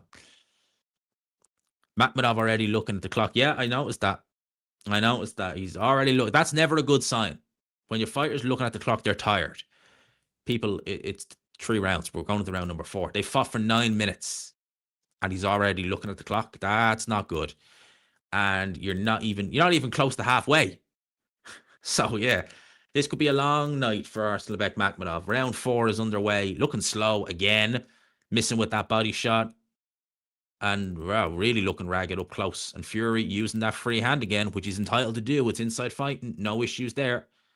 Referee splits them, lets them break. This is good stuff. Oh, that's a good right hand. Both guys very close. That was a good right hand Fury landed, but Makhmudov retaliated. And now he launches his own attack. Man, there's a lot of weight in there. Both guys pushing each other back. And Makhmudov really trying to put it on him there. I think Fury maybe thought he was hurt a little bit, but Makhmudov is launching. Oh, that was some good work by Makhmudov there, but it's too sloppy. The punches he's throwing, he's swinging them, and they're too sloppy.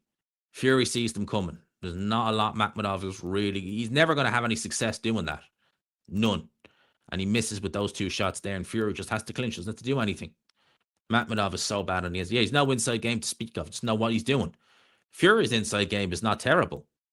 Like, he throws good uppercuts. His uppercut might be his best punch. And look at that. Makhmudov again. Really sloppy. Although that's a good little left hook he landed on Fury, but it didn't have much power on it. Better than Sefasafiri. Oh, yeah, much better. He was the 2nd best cruiserweight in Albania, for what it's worth, Sefasafiri. So, that kind of says it all, doesn't it? That kind of says it all about Sefasafiri, which is not a lot. A nice little jab. Ooh, misses with the uppercut there, does Tyson Fury. But yeah, Makhmudov, the limitations in Makhmudov are flipping real. Like they are. Oh, that was a great shot by Fury. That hurt him. Makhmudov has to hold. He hurt Makhmudov there with that shot. He really did. That was a great shot from Tyson Fury. Absolutely great shot. So now he knows he can hurt him because Makhmudov was definitely hurt by that. So Fury, he knows now with the right hand, he can hurt this guy. And there's the uppercut again. He launches. This is good work from Tyson Fury. It's really good. He's not looking as bad as I thought he would. He looked bad in the first round, but he's not looking that bad. Oh, that's another good shot from Tyson Fury. Nice jab that just went right through the guard. And Makhmudov doesn't have much to offer him. Like, he really doesn't. He's looking up at the clock again. He's got 45 seconds to go here in round number 4. He's got a long way to go.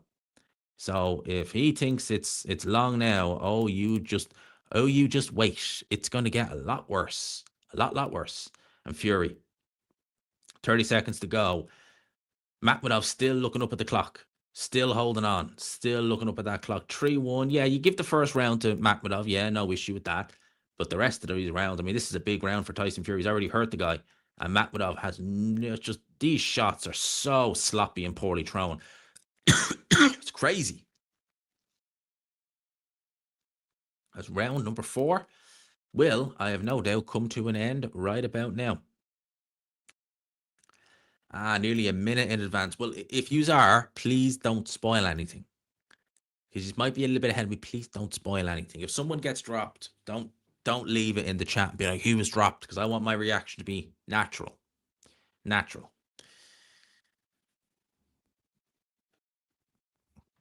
And yeah, we've over 260 in the building. If you could, please consider hitting the like and hitting the subscribe button. I would greatly appreciate it if you could. If you could please consider hitting the like and hitting the subscribe button, it would mean a great deal to you, boy. It would. You know, let's see the subs go up. Let's see the sub tally go up. Let's see the likes in particular go up. That would mean, as I said, a great deal to you, boy. Just saying. Just saying.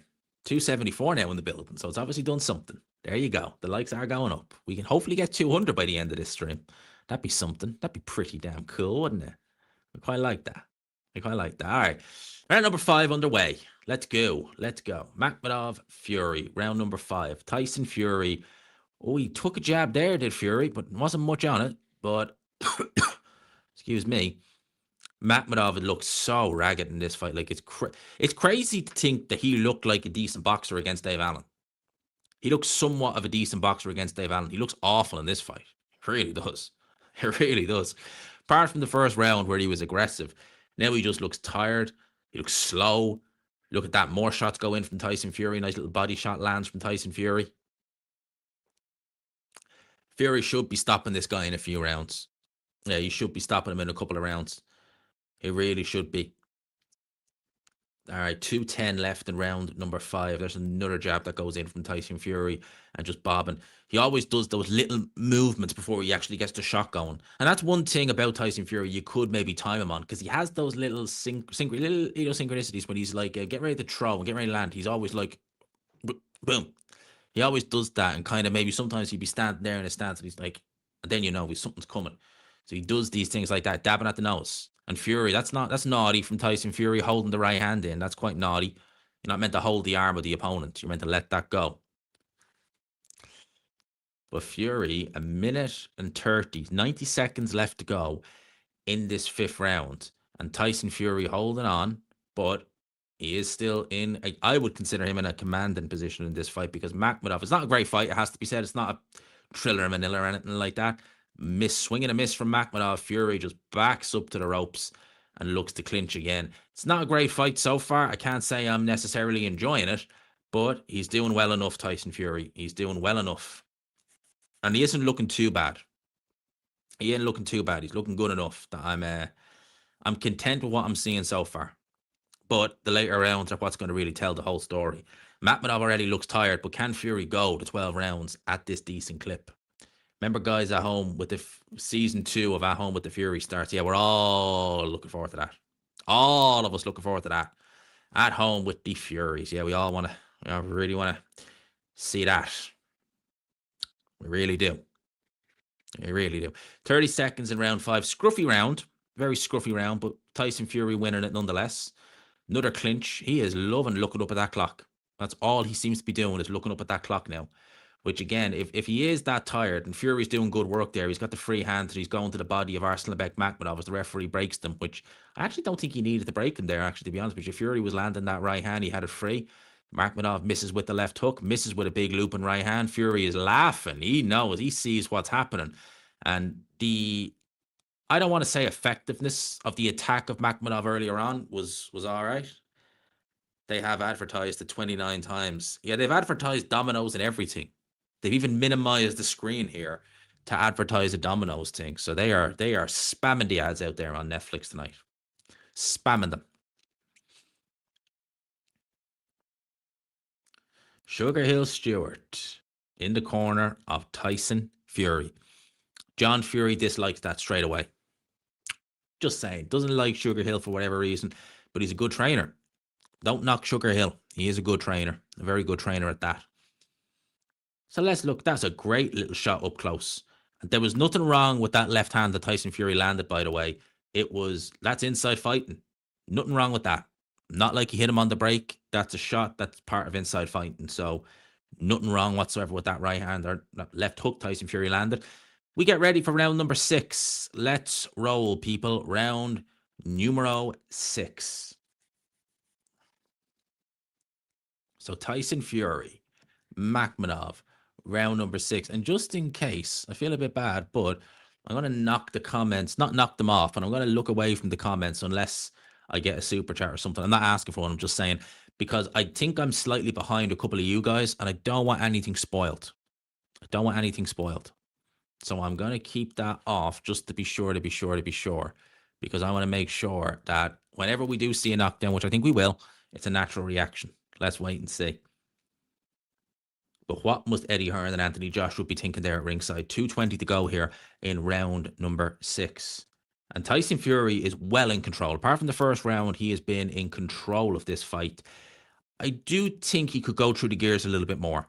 Because he's definitely, for me, he's not looking as bad as I thought he may very well have looked. He's looking still pretty good in there. And look at that. There we go. Now, you see, could have been a bit more aggressive there at Makhmudov. He was able to hit him. Could have been a bit more aggressive there. But Tyson Fury still popping that jab by Tyson Fury. Makhmudov in range, not ready to launch anything. And when he has launched, it has been sophisticated. He is very open to that uppercut as well. With the way that guard is and how open it is, all Fury has to do is sink an uppercut down the middle, and it's going to land on Makhmudov, even with the guard high, because he's leaving such a gap between the elbows. You can slide that through real easy. Another jab lands from Tyson Fury. 1.5 minutes to go here in round number 6. Jab again by Tyson Fury. Makhmudov is plodding in there. He is absolutely plodding. There is nothing. There's no movement or anything in him. He just looks so just slow and cumbersome in there. It's not good from Makhmudov at all. And now he's holding on for dear life to Tyson Fury, who is showboating in the corner. And the referee does need to have a word with him about holding like that. That's excessive. That's completely excessive holding by Makhmudov. There's no need for that. 1 minute left in round number 6. And Makhmudov is missing badly. He has slowed down spectacularly. Fury with the uppercut up close. And Makhmudov again holding. Body shots going in from Tyson Fury. Shot to the body, shot to the head with the free hand. He needs to neutralize that free hand because it is part of inside fighting. He is allowed to do it. 40 seconds left in round number 3. Look at that jab from Tyson Fury up on the balls of his toes, moving around the ring like he's never been out of the ring 18 months. Uppercut misses, just lands on the guard by Tyson Fury. Makhmudov offers very little, mediocre, cumbersome jab to the body from Makhmudov. Nothing there. Fury jabs around the ring. Now he's showboating. Now he's playing up to the audience. Brings the trunks up a little bit higher. So they need to go up any higher, Tyson Fury. They're already high enough as it is. And Makhmudov has very little left at this point in the fight. 10 seconds left in round number 6. Big round this for Tyson Fury. Just takes a real foothold in this fight.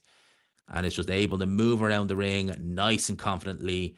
No issues whatsoever. Round 6 ends there. So we're into the halfway point of this fight. We're into the 300 people in the building. If you enjoyed my commentary, which I just did there, you could consider hitting the like and maybe hitting the subscribe button, hitting the like as well. Big help. Big help. I'd appreciate that if you could hit the like button. I really like that. We're only 17 likes off 200 likes. So yeah, if you could do that, I greatly appreciate it. But look at that. Good jabs from Tyson Fury. Seems to have a lot of poise on them, a lot of snap on him. Showboating to the crowd. You know he's loving it when that's happening. You know he's comfy when that's happening as well. Because he doesn't do that unless he feels one of two things. 1, comfy. And 2, that he needs to nick around by making them think he's doing better than he actually is. And he doesn't need to nick these rounds. He's winning them clearly as we go into round number 7. Let's go. Round number 7 is now underway. Tyson Fury, Arslanbek Makhmudov. Yeah, Makhmudov tries to launch the attack in literally the first couple of seconds of each round, it seems now. He ain't got anything to show for it. And look at that. Look how, man, he's awful. Like, he really didn't look this bad against Dave Allen. I know Dave Allen isn't Tyson Fury, but he did not look this bad. No way. He really didn't. And he looks awful in there. He really does. He looks slow. He looks tired. Fury looked good. I got to give credit where it's due. He looks fine. He looks very good in there. So that's Simon Jordan in the audience as well. Blimey, it looks like him. David Hayes scorecard, once again, very off. He scored round 2 even. It wasn't even. Fury won that round clearly, and he's won every round since then. So apart from round 2, which was a Fury round, I'm in complete agreement with David Hayes' scorecard. Very good stuff from Tyson Fury, like what I'm seeing. 7 rounds in. This is the round where he stopped Deontay Wilder. He was able to famously stop Deontay Wilder in their fight 6 years ago. Oh, that's a nice uppercut from Tyson Fury. That was a lovely, well-placed uppercut from Tyson Fury. Didn't move Makhmudov. Makhmudov gets a right hand off. AJ taking a film with his phone. Wonder what AJ's hoping to gather from that. He was loving life at the Chisora Wilder fight last week. Wonder what he's hoping from this one. But Fury landed a nice uppercut on Arslanbek Makhmudov. Let's see, can he get some more shots going? We want to see what's Fury got in the locker. What has he got in the reserve tank? Popping the jab out again. And Makhmudov missing wildly again with the shots. Fury launching some of those body shots. You see, Makhmudov has no ability to fight up close. And Fury's having a field day with him. Because with that free hand, all he's doing is just hitting him. Having an absolute field day with him with that free hand. Look at that. Lovely little shot up close from Tyson Fury. And Makhmudov looks to clinch again. We've got a minute left to go here in round number 7. A round in which Tyson Fury, once again, he's brought the uppercut into play. What's Makhmudov doing? It looks to be almost wincing. It just seemed in there at one stage when the referee broke them. And Fury, long levers, using that jab to great effect. Lovely jab. Turns that jab into a hook. Makhmudov misses wildly again with his shots. He's throwing, but they ain't landing. There is nothing on those shots. And Tyson Fury is getting pushed back a little bit by Makhmudov, it has to be said, but it's nothing that you necessarily worry about. And Tyson Fury again misses with that jab, though. It's the first real jab I've seen him miss. But again, he's got that free hand, so he's able to just launch some of those body attacks onto Makhmudov. Makhmudov's ribcage will be feeling that in the morning. And the referee have words with him again. He is clinching too much. He is clinching way too much. He's not using any free hand. He's just trying to just hope and pray. Tyson Fury runs out of gas, which he doesn't look like doing. Misses himself wildly with a right hand there. Does Makhmudov, and Fury back up to the ropes. Fury taking his time, picking his shots, picking his moments, launching the jab there. He's got a dead man in front of him. This guy is nearly done. As round 7 comes to an end. Makhmudov looking terrible in there. He is looking terrible. And I'm 1 like off 200 likes. So if you could, last time, smash the like button. Just because I'm 1 like off 200 likes, I can see it there. I'm 1 like off 200 likes. So just, just to make sure, I just want to, see that go up. There you go. Past the 200 mark. There you go. Thank you, people. I appreciate that. I really do.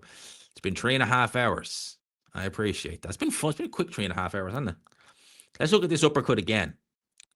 Bang. That was great.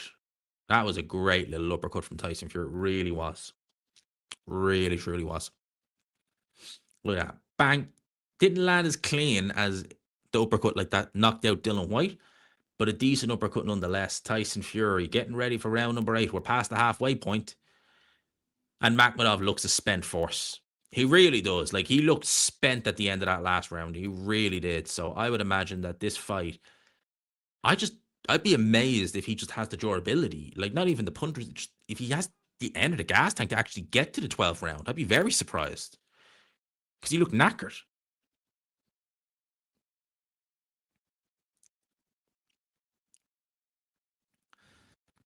Yeah, referee is like, nah, too much holding again. And that's a good right hand from Tyson Fury. That's a good right hand up close from Tyson Fury, and a few little shots go in there with the free hand again. Whenever he get up close, there's no answer. Makhmudov, he doesn't know what to do. No wonder so many fighters have got to him. Once they get close, man hasn't a snowball's chance of hell of doing anything. Even with a fighter the size of Tyson Fury, with arms that look like they shouldn't be able to fight up close, he still is able to do it. Like, he still is able to do it. And look at the clinching. Like, that's excessive. The referee needs to be having words with Makhmudov about that. Like, he just leaned in completely to a clinch. His legs were nearly off the ground. His feet were nearly off the ground. Like, what the hell is that? And 1:50 left. These attacks from Makhmudov, they just look so laboured. There's nothing in these attacks. Like, Fury has nothing to really worry about. He was worried at the start. I think he did feel a bit of power, but he's got literally nothing to worry about now. Absolutely nothing whatsoever. The referee, he is doing a better job than he was last week. I'll give him that. I'll give him that. He's doing a better job than he was last week. Maybe last week was just the once off, but yeah, very little from Makhmudov. And Fury, a bit like Conor Benn.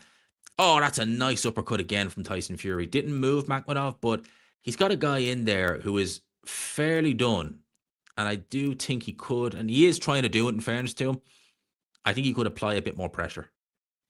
I think he could force it and go through the gears a little bit more, because he does. It looks to me like Makhmudov's got nothing left to give. Like, he really doesn't. Like, look at that. Like, Fury's in, thrown a 2-punch combination and got out before Makhmudov could even set his feet. Like, that is just crazy. Oh, look at that. Just lands the left hook at will. That's impressive. I have to say, that is impressive from Tyson Fury. Just lands that left hook at will, and look at this. Oh, that looked like a shot went in from Makhmudov, and Fury just kind of stumbled forward a little bit. They even stood up at ringside. Wonder if Fury feels something there. Oh, that's nice. Look at that. And Fury popping some more jabs in there. Makhmudov backed up to the ropes. But that's where he just ends up clinching him. He just nullifies the attack completely just by clinching Tyson Fury. He's got 18 seconds left in round number 8. Let's see what you can do, Tyson Fury. Let's see what you can do in these last 10 seconds. Can you actually do something? Can you stamp your authority on this? Can you drop him? Can you see if you can hurt him? Or are you just going to see this round out? It looks to me like he's just going to go and see this round out. He just pops the jab out, and he's got a slow guy. Switch hitting again, Tyson Fury. Backs Makhmudov up to the ropes as the round goes for round number 8. So, yes, the holding from Mac is terrible. The holding from Mac is absolutely abysmal. It's all seems like that's all he appears to have left now at this stage, is just to be trying to hold and just see and hope for the best, see what he can get. That's literally all he seems to have. Literally is all he seems to have. God, it was bright out when I started. It's now pitch dark. Let's look at this. Lovely little lead left hook. Just catches Makhmudov coming in. No issues whatsoever. Snap, bang. There you go. It is good stuff with Tyson Fury in there. He is looking quite good. There's another uppercut. They're not clean landing these uppercuts. They're just grazing them. So they're not having full impact. That was a decent uppercut, to be fair, though. But again, they're just grazing them as we get ready for round number 9. I do think that, look, Makhmudov's been stopped twice by lesser fighters, although Caballero is a great fighter. He's not, I don't think, as good as a prime Fury. Probably Fury should be really stopping him at this stage now. It's round number 9 of possible 12. You really should be probably getting rid of him at this stage. But look, let's wait and see. That was a bit more aggressive from Makhmudov there at the start of this round. Still, nowhere near the target. Miles away. And Fury's thrown nearly 100 more punches than Makhmudov. And he's landed 52 more shots. He's landed 52 more shots, and he's thrown almost 100 punches more. They have how many? A lot of them have been jabs, so they wouldn't be the most powerful shots in the world. It has to be said. Yeah, a lot of them being jabs. That's a good body shot, though. Up close from Tyson Fury. 2:15 to go in round number 9. As we come into the championship rounds, we've seen a lot of fights on this card so far go to the decisions, go to the scorecards. I think Fury wants to send these guys home early. I really do think he wants to do that. I'm sure he's got the power to do it. He's got 2 minutes left in this round to go and do it. And I wonder, can he actually do it? That is then the big question. Can Tyson Fury actually get rid of this guy? Because Makhmudov has looked to spend force since round number 3. Let's be real. He's been looking at the clock since then. That's never a good sign when you're looking at the clock early in a fight. That means you can't go to rounds. Oh, that was a good combo, though, from Makhmudov. It did make Fury have to reset and think, and he looks to come in again. But again, he's coming into a clinch, man. What the hell? And the referee needs to be having words about this, because it's getting excessive now from Makhmudov. It really is ridiculous. And look at that. He is just grabbing Tyson Fury every single chance he gets. Come on now. None of that. There we go. That was a miss of an uppercut by Tyson Fury, but he still is using that jab. Jab gets through just fine. He takes one step in, and Makhmudov just grabs him. but he's not grabbing him. He's not grabbing both hands. He's leaving the free hand, and Fury, again, up close, is able to let those shots go. Fair play. That's what he's meant to be doing.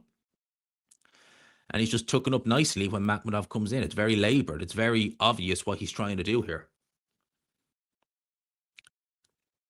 And very messy. Like, look at that. It's so messy up close. Crazy. And again, like, Fury, when he fought Chisora, and Chisora was kind of messy like this as well, he had enough in the tank to be able to go in there and get rid of him. And that is just Makhmudov being silly. That's not a knockdown. Not Fury's fault. I don't think Fury was leaning on him, to be honest with you. I think Makhmudov is just at that stage now where the legs are starting to get so tired. That's a nice hook up close by Tyson Fury. Makhmudov ends up holding and holding again. Oh, that's a good right hand up close from Tyson Fury. Landed that with a bit of power.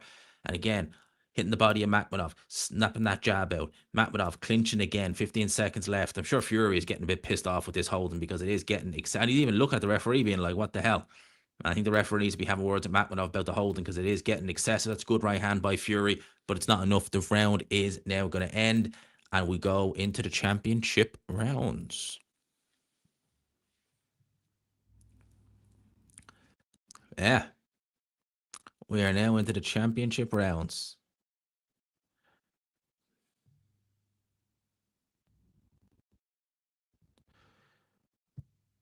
Ref should be speaking with him.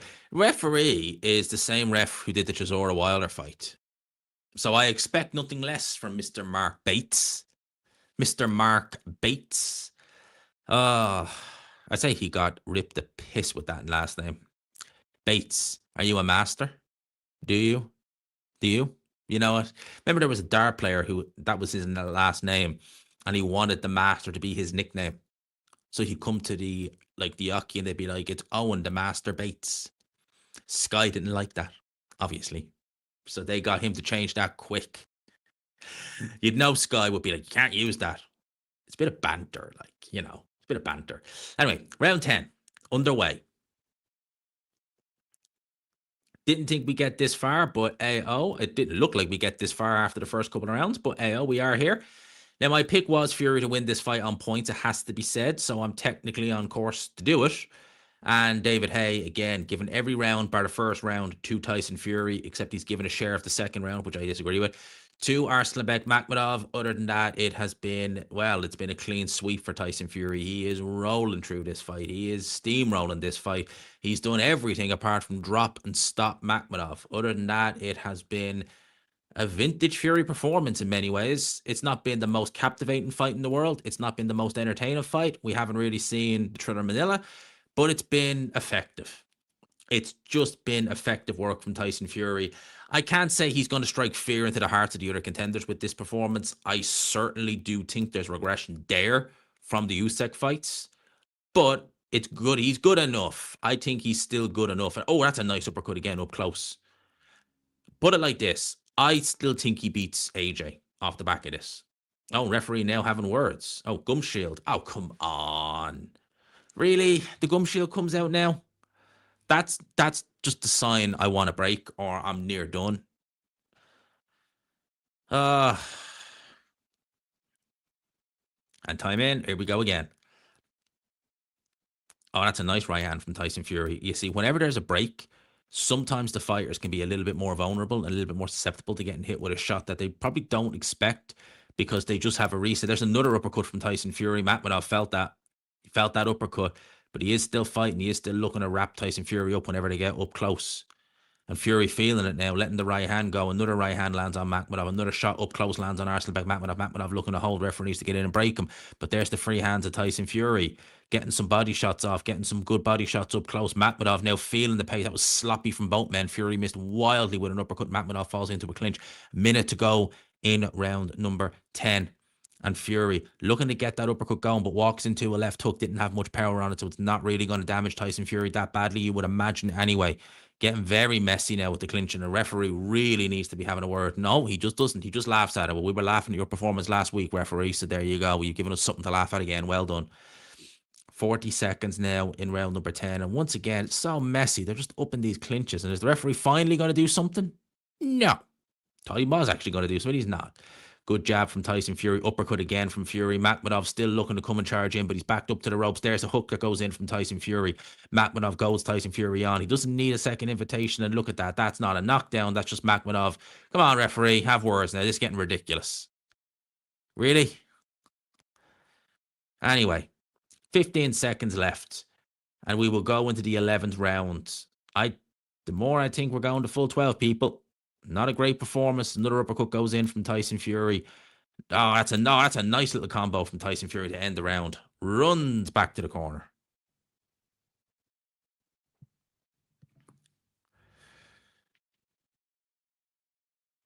Redemption 600. Was he spamming? Was he? Because I haven't been keeping an eye on the thing. That sounds like a spam. For a work of art. It's very well timed. It's a very well timed uppercut, it has to be said. You know, I'm still liking. This isn't vintage Tyson Fury, right? It's not. But I am still liking what I'm seeing. I'm not gonna lie, I am still liking what I'm seeing. I really am. I'm liking what I'm seeing from Tyson Fury. He's doing well. Doing a good job. I do think he's slowed down, but I think off the back of this, I'd still take him to beat AJ. I would. I'd take him to beat AJ. The inside fighting is surprising me a bit. I didn't think Fury would be this competent up close, to be honest, which is very surprising, but it's good. It's interesting. All right, so 10 seconds into round 11. And again, really? Come on, referee. You got to... He's letting Makhmudov away with murder, really. The clinching is ridiculous at this stage. It's not Fury's fault. It's Makhmudov's fault. And is the referee... No, not going to do shit. Okay, brilliant. Okay, Fury now getting some jab. Oh, that's a good body shot from Tyson Fury, but he almost walked into a left hook. But I don't know, is there much steam in these shots from Makhmudov now at this stage in the fight? Because he looks absolutely knackered. AJ looking on patiently. Desperate to get this fight over the line. Desperate for nothing to happen between now and then. There shouldn't be. That's a good body shot again from Tyson Fury. He needs to get that uppercut going a bit more. Again, that's a good one too. The uppercut is there for Tyson Fury. He should be getting ready to throw that shot. It's there for him. I see no reason why he shouldn't start letting that shot go. It's absolutely there for Tyson Fury should he decide to start using it. And I think he absolutely should. I think if the shot is there, you best believe you best be using it. And I think Fury is wild for not doing that a little bit more as we get into yet another clinch. Very sloppy. Very, very sloppy. This has been a horrible round. This round 11 has been awful, by the way. This one has just been clinching. There's a right hand from Makhmudov. One of the few he's actually landed in this fight. Doesn't affect Tyson Fury in the slightest. Doesn't affect him in the slightest. And again, look at that. Right hand, or jabs going in, I should say, from Tyson Fury. Makhmudov back to the ropes. Needs to start using that uppercut again. He's having so much success with it. He's really having success with the looping shots. The hooks and the uppercuts. The straight shots, he's blocking most of them, Makhmudov. But when he's looping shots in like hooks and uppercuts, Makhmudov's got nothing. He's got no answer. Can't see them coming. He's got no defense. Doesn't know what he's doing. You got Ronnie Ting on the phone there. Now, where's Turkey? Don't even see him now. I think he's gone and skedaddled off somewhere else as well now at this stage. Oh, that was a lovely uppercut. Caught him coming right in there. All right, 30 seconds left in round number 11. And this has been an awful round. There's some swinging and misses from Makhmudov, and it's a very inaccurate looking jab to the body from top. Oh, that's a good little combination from Fury. Has he hurt him a little bit? Oh, and there's that you should have attacked there, Tyson. He was off balance. He was at the ropes. You could have opened up a combination. Oh, look at that. No. Allowed to hit him there. You can do that. Fury in the corner with Makhmudov. Makhmudov got lost. Fury's allowed to hit him. There's no issue there. But I think this round is going to end, and it will go... Oh, that's a lovely right hand by Tyson Fury. But at the end of the round, into round numero 12. Vintage Partridge, someone says in the chat. It's not been a fun fight for the neutrals. It really hasn't. I feel for the people who paid to watch said fight. I do. Who paid tickets to watch said fight, I mean. Because I can't really say I've I can't really say I've enjoyed this fight. I ain't gonna lie. Can't really say I enjoyed it. It's not been the most fun I've ever seen. But the round 12 will come, and then it will end. And it'll be unanimous. Tyson Fury to win. Just saying. Just saying. Unanimous. Fury wins. Because literally, I wouldn't be. The first round was Makhmudov's, but I wouldn't be shocked if there's a 120, 108 scorecard. I wouldn't be shocked. There probably will be. But he's won the first round of nothing else. He's not won anything else. Round 12. They embrace. Meant to embrace after the bell. But round 12 is, oh, that's a nice uppercut from Tyson Fury to start this round. You can still get rid of him, Tyson. You can still try and get rid of him. I know Makhmudov is going to try and get rid of you, but he's got a better chance of pitching with shots like that. Just try and play cricket if he's going to throw sweeping shots, looping shots like that. He'd do well in cricket, actually. Throwing shots like that. You get some good speed in the ball, but it's not going to help you in boxing because you can see them shots a mile away. Even if you blind in one eye, you can see those shots coming. And Fury letting in some of those shots go. Look at that. He's been he's been up close. He's been quite good, Tyson Fury. His inside game in this fight, although you're doing it against a fighter who cannot fight at all on the inside, it's been pretty good. It's been pretty good, it has to be said. But again, very messy. 2 minutes left in this fight. And Makhmudov has been the reason this has been so messy. It's not been Fury's fault to a large extent. But I do still think he definitely showed signs of slowing down. You can definitely kind of say that. You can see that. He's in there with a slow fighter itself, and he isn't looking the fastest in the world. But he's good enough.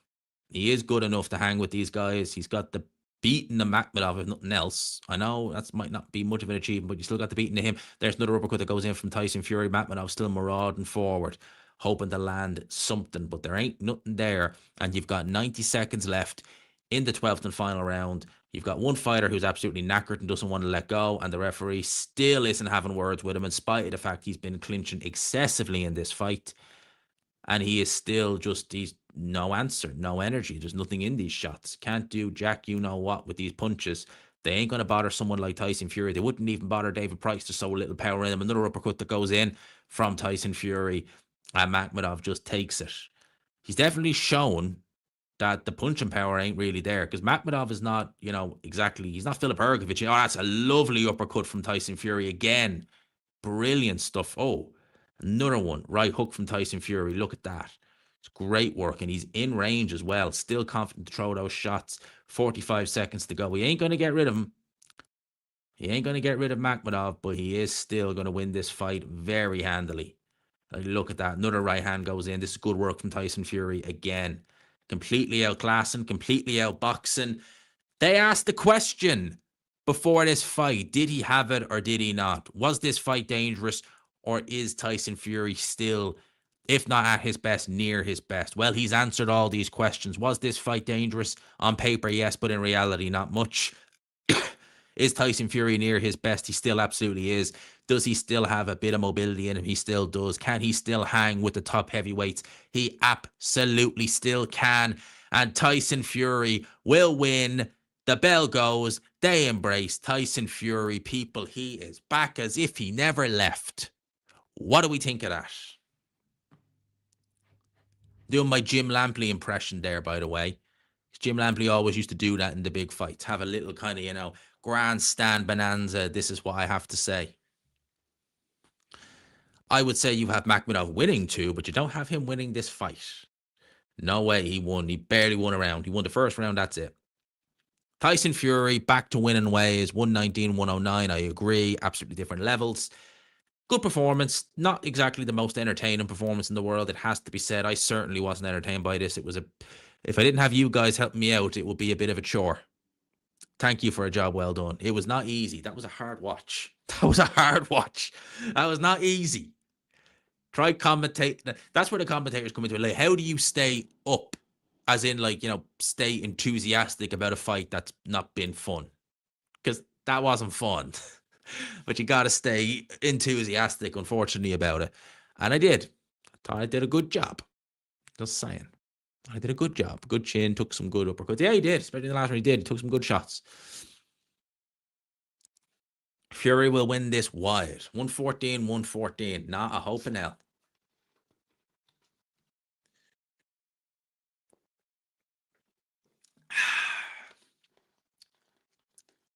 Not getting him out there is damage. No, not necessarily. And thank you for the 5 DC Left Boot. Great name. Thank you for the 5 New Zealand dollars. Good performance from Fury moving like that. I think he showed everyone what you need to see. He's got plenty left. Based off of that performance, Adam thinks that Atelma floors him though. Well, based off that performance, I'd still have Fury over Atelma. But yeah, probably would just still have him slightly over Atelma. I'm definitely still picking him over AJ. I definitely have Fury beating AJ. 110%.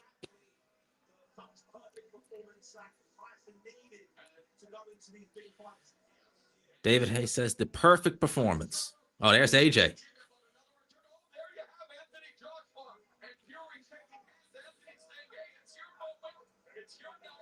There we go.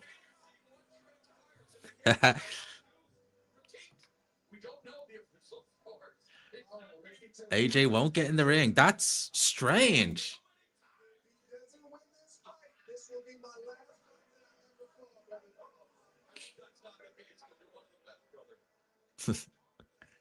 Interesting. Interesting. Okay, let's wait and see. He's won this fight. Let's just see by how wide. Atelma is still $2,000. Yeah, I probably wouldn't take him. Adam thinks Atelma will do it. I think he will eventually, but right now, no. It's interesting. AJ not wanting to get in the ring. Just gonna say it's been interesting.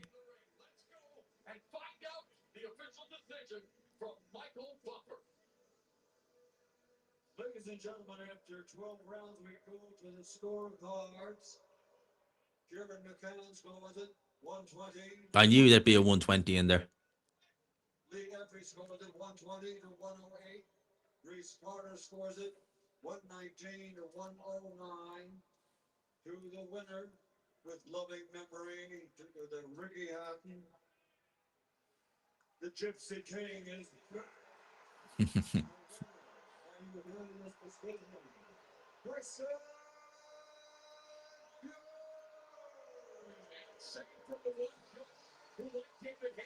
Okay. Now gonna head off, Liam. Nice one for the watch along as always, mate. See you on the next one. Mate, I will of course leave it there. 121.08. I didn't give him the first round, Tyson Fury, but I could see why you would. People, I am going to be interested to see what he says in the post-fight. I'm sure he'll call Anthony Joshua out, so I will do my post-fight review. But in the meantime, again, people, as all, oh crap, didn't mean to do that. Again, people, as always, I appreciate everybody locking in. Thank you so much for joining. It was a lot of fun. We had a lot of fun here. Big up to Adam for the $5. Thank you. Warning you now, G, you will not hear the end of it from Fury fanboys. Oh, I already know. I'm ready for them, Adam. I'm ready for them, mate. They are going to come back with a flipping vengeance. But look, we're ready for you know what? I'll record the post. I was going to say, do you want to stay on and listen to the interview? But no, we'll listen to the interview separately. For now, I'll leave it there. People, have a great one. Thank you again to everyone who donated and everything else. I'll see you and chat to you in about 20 minutes. Peace.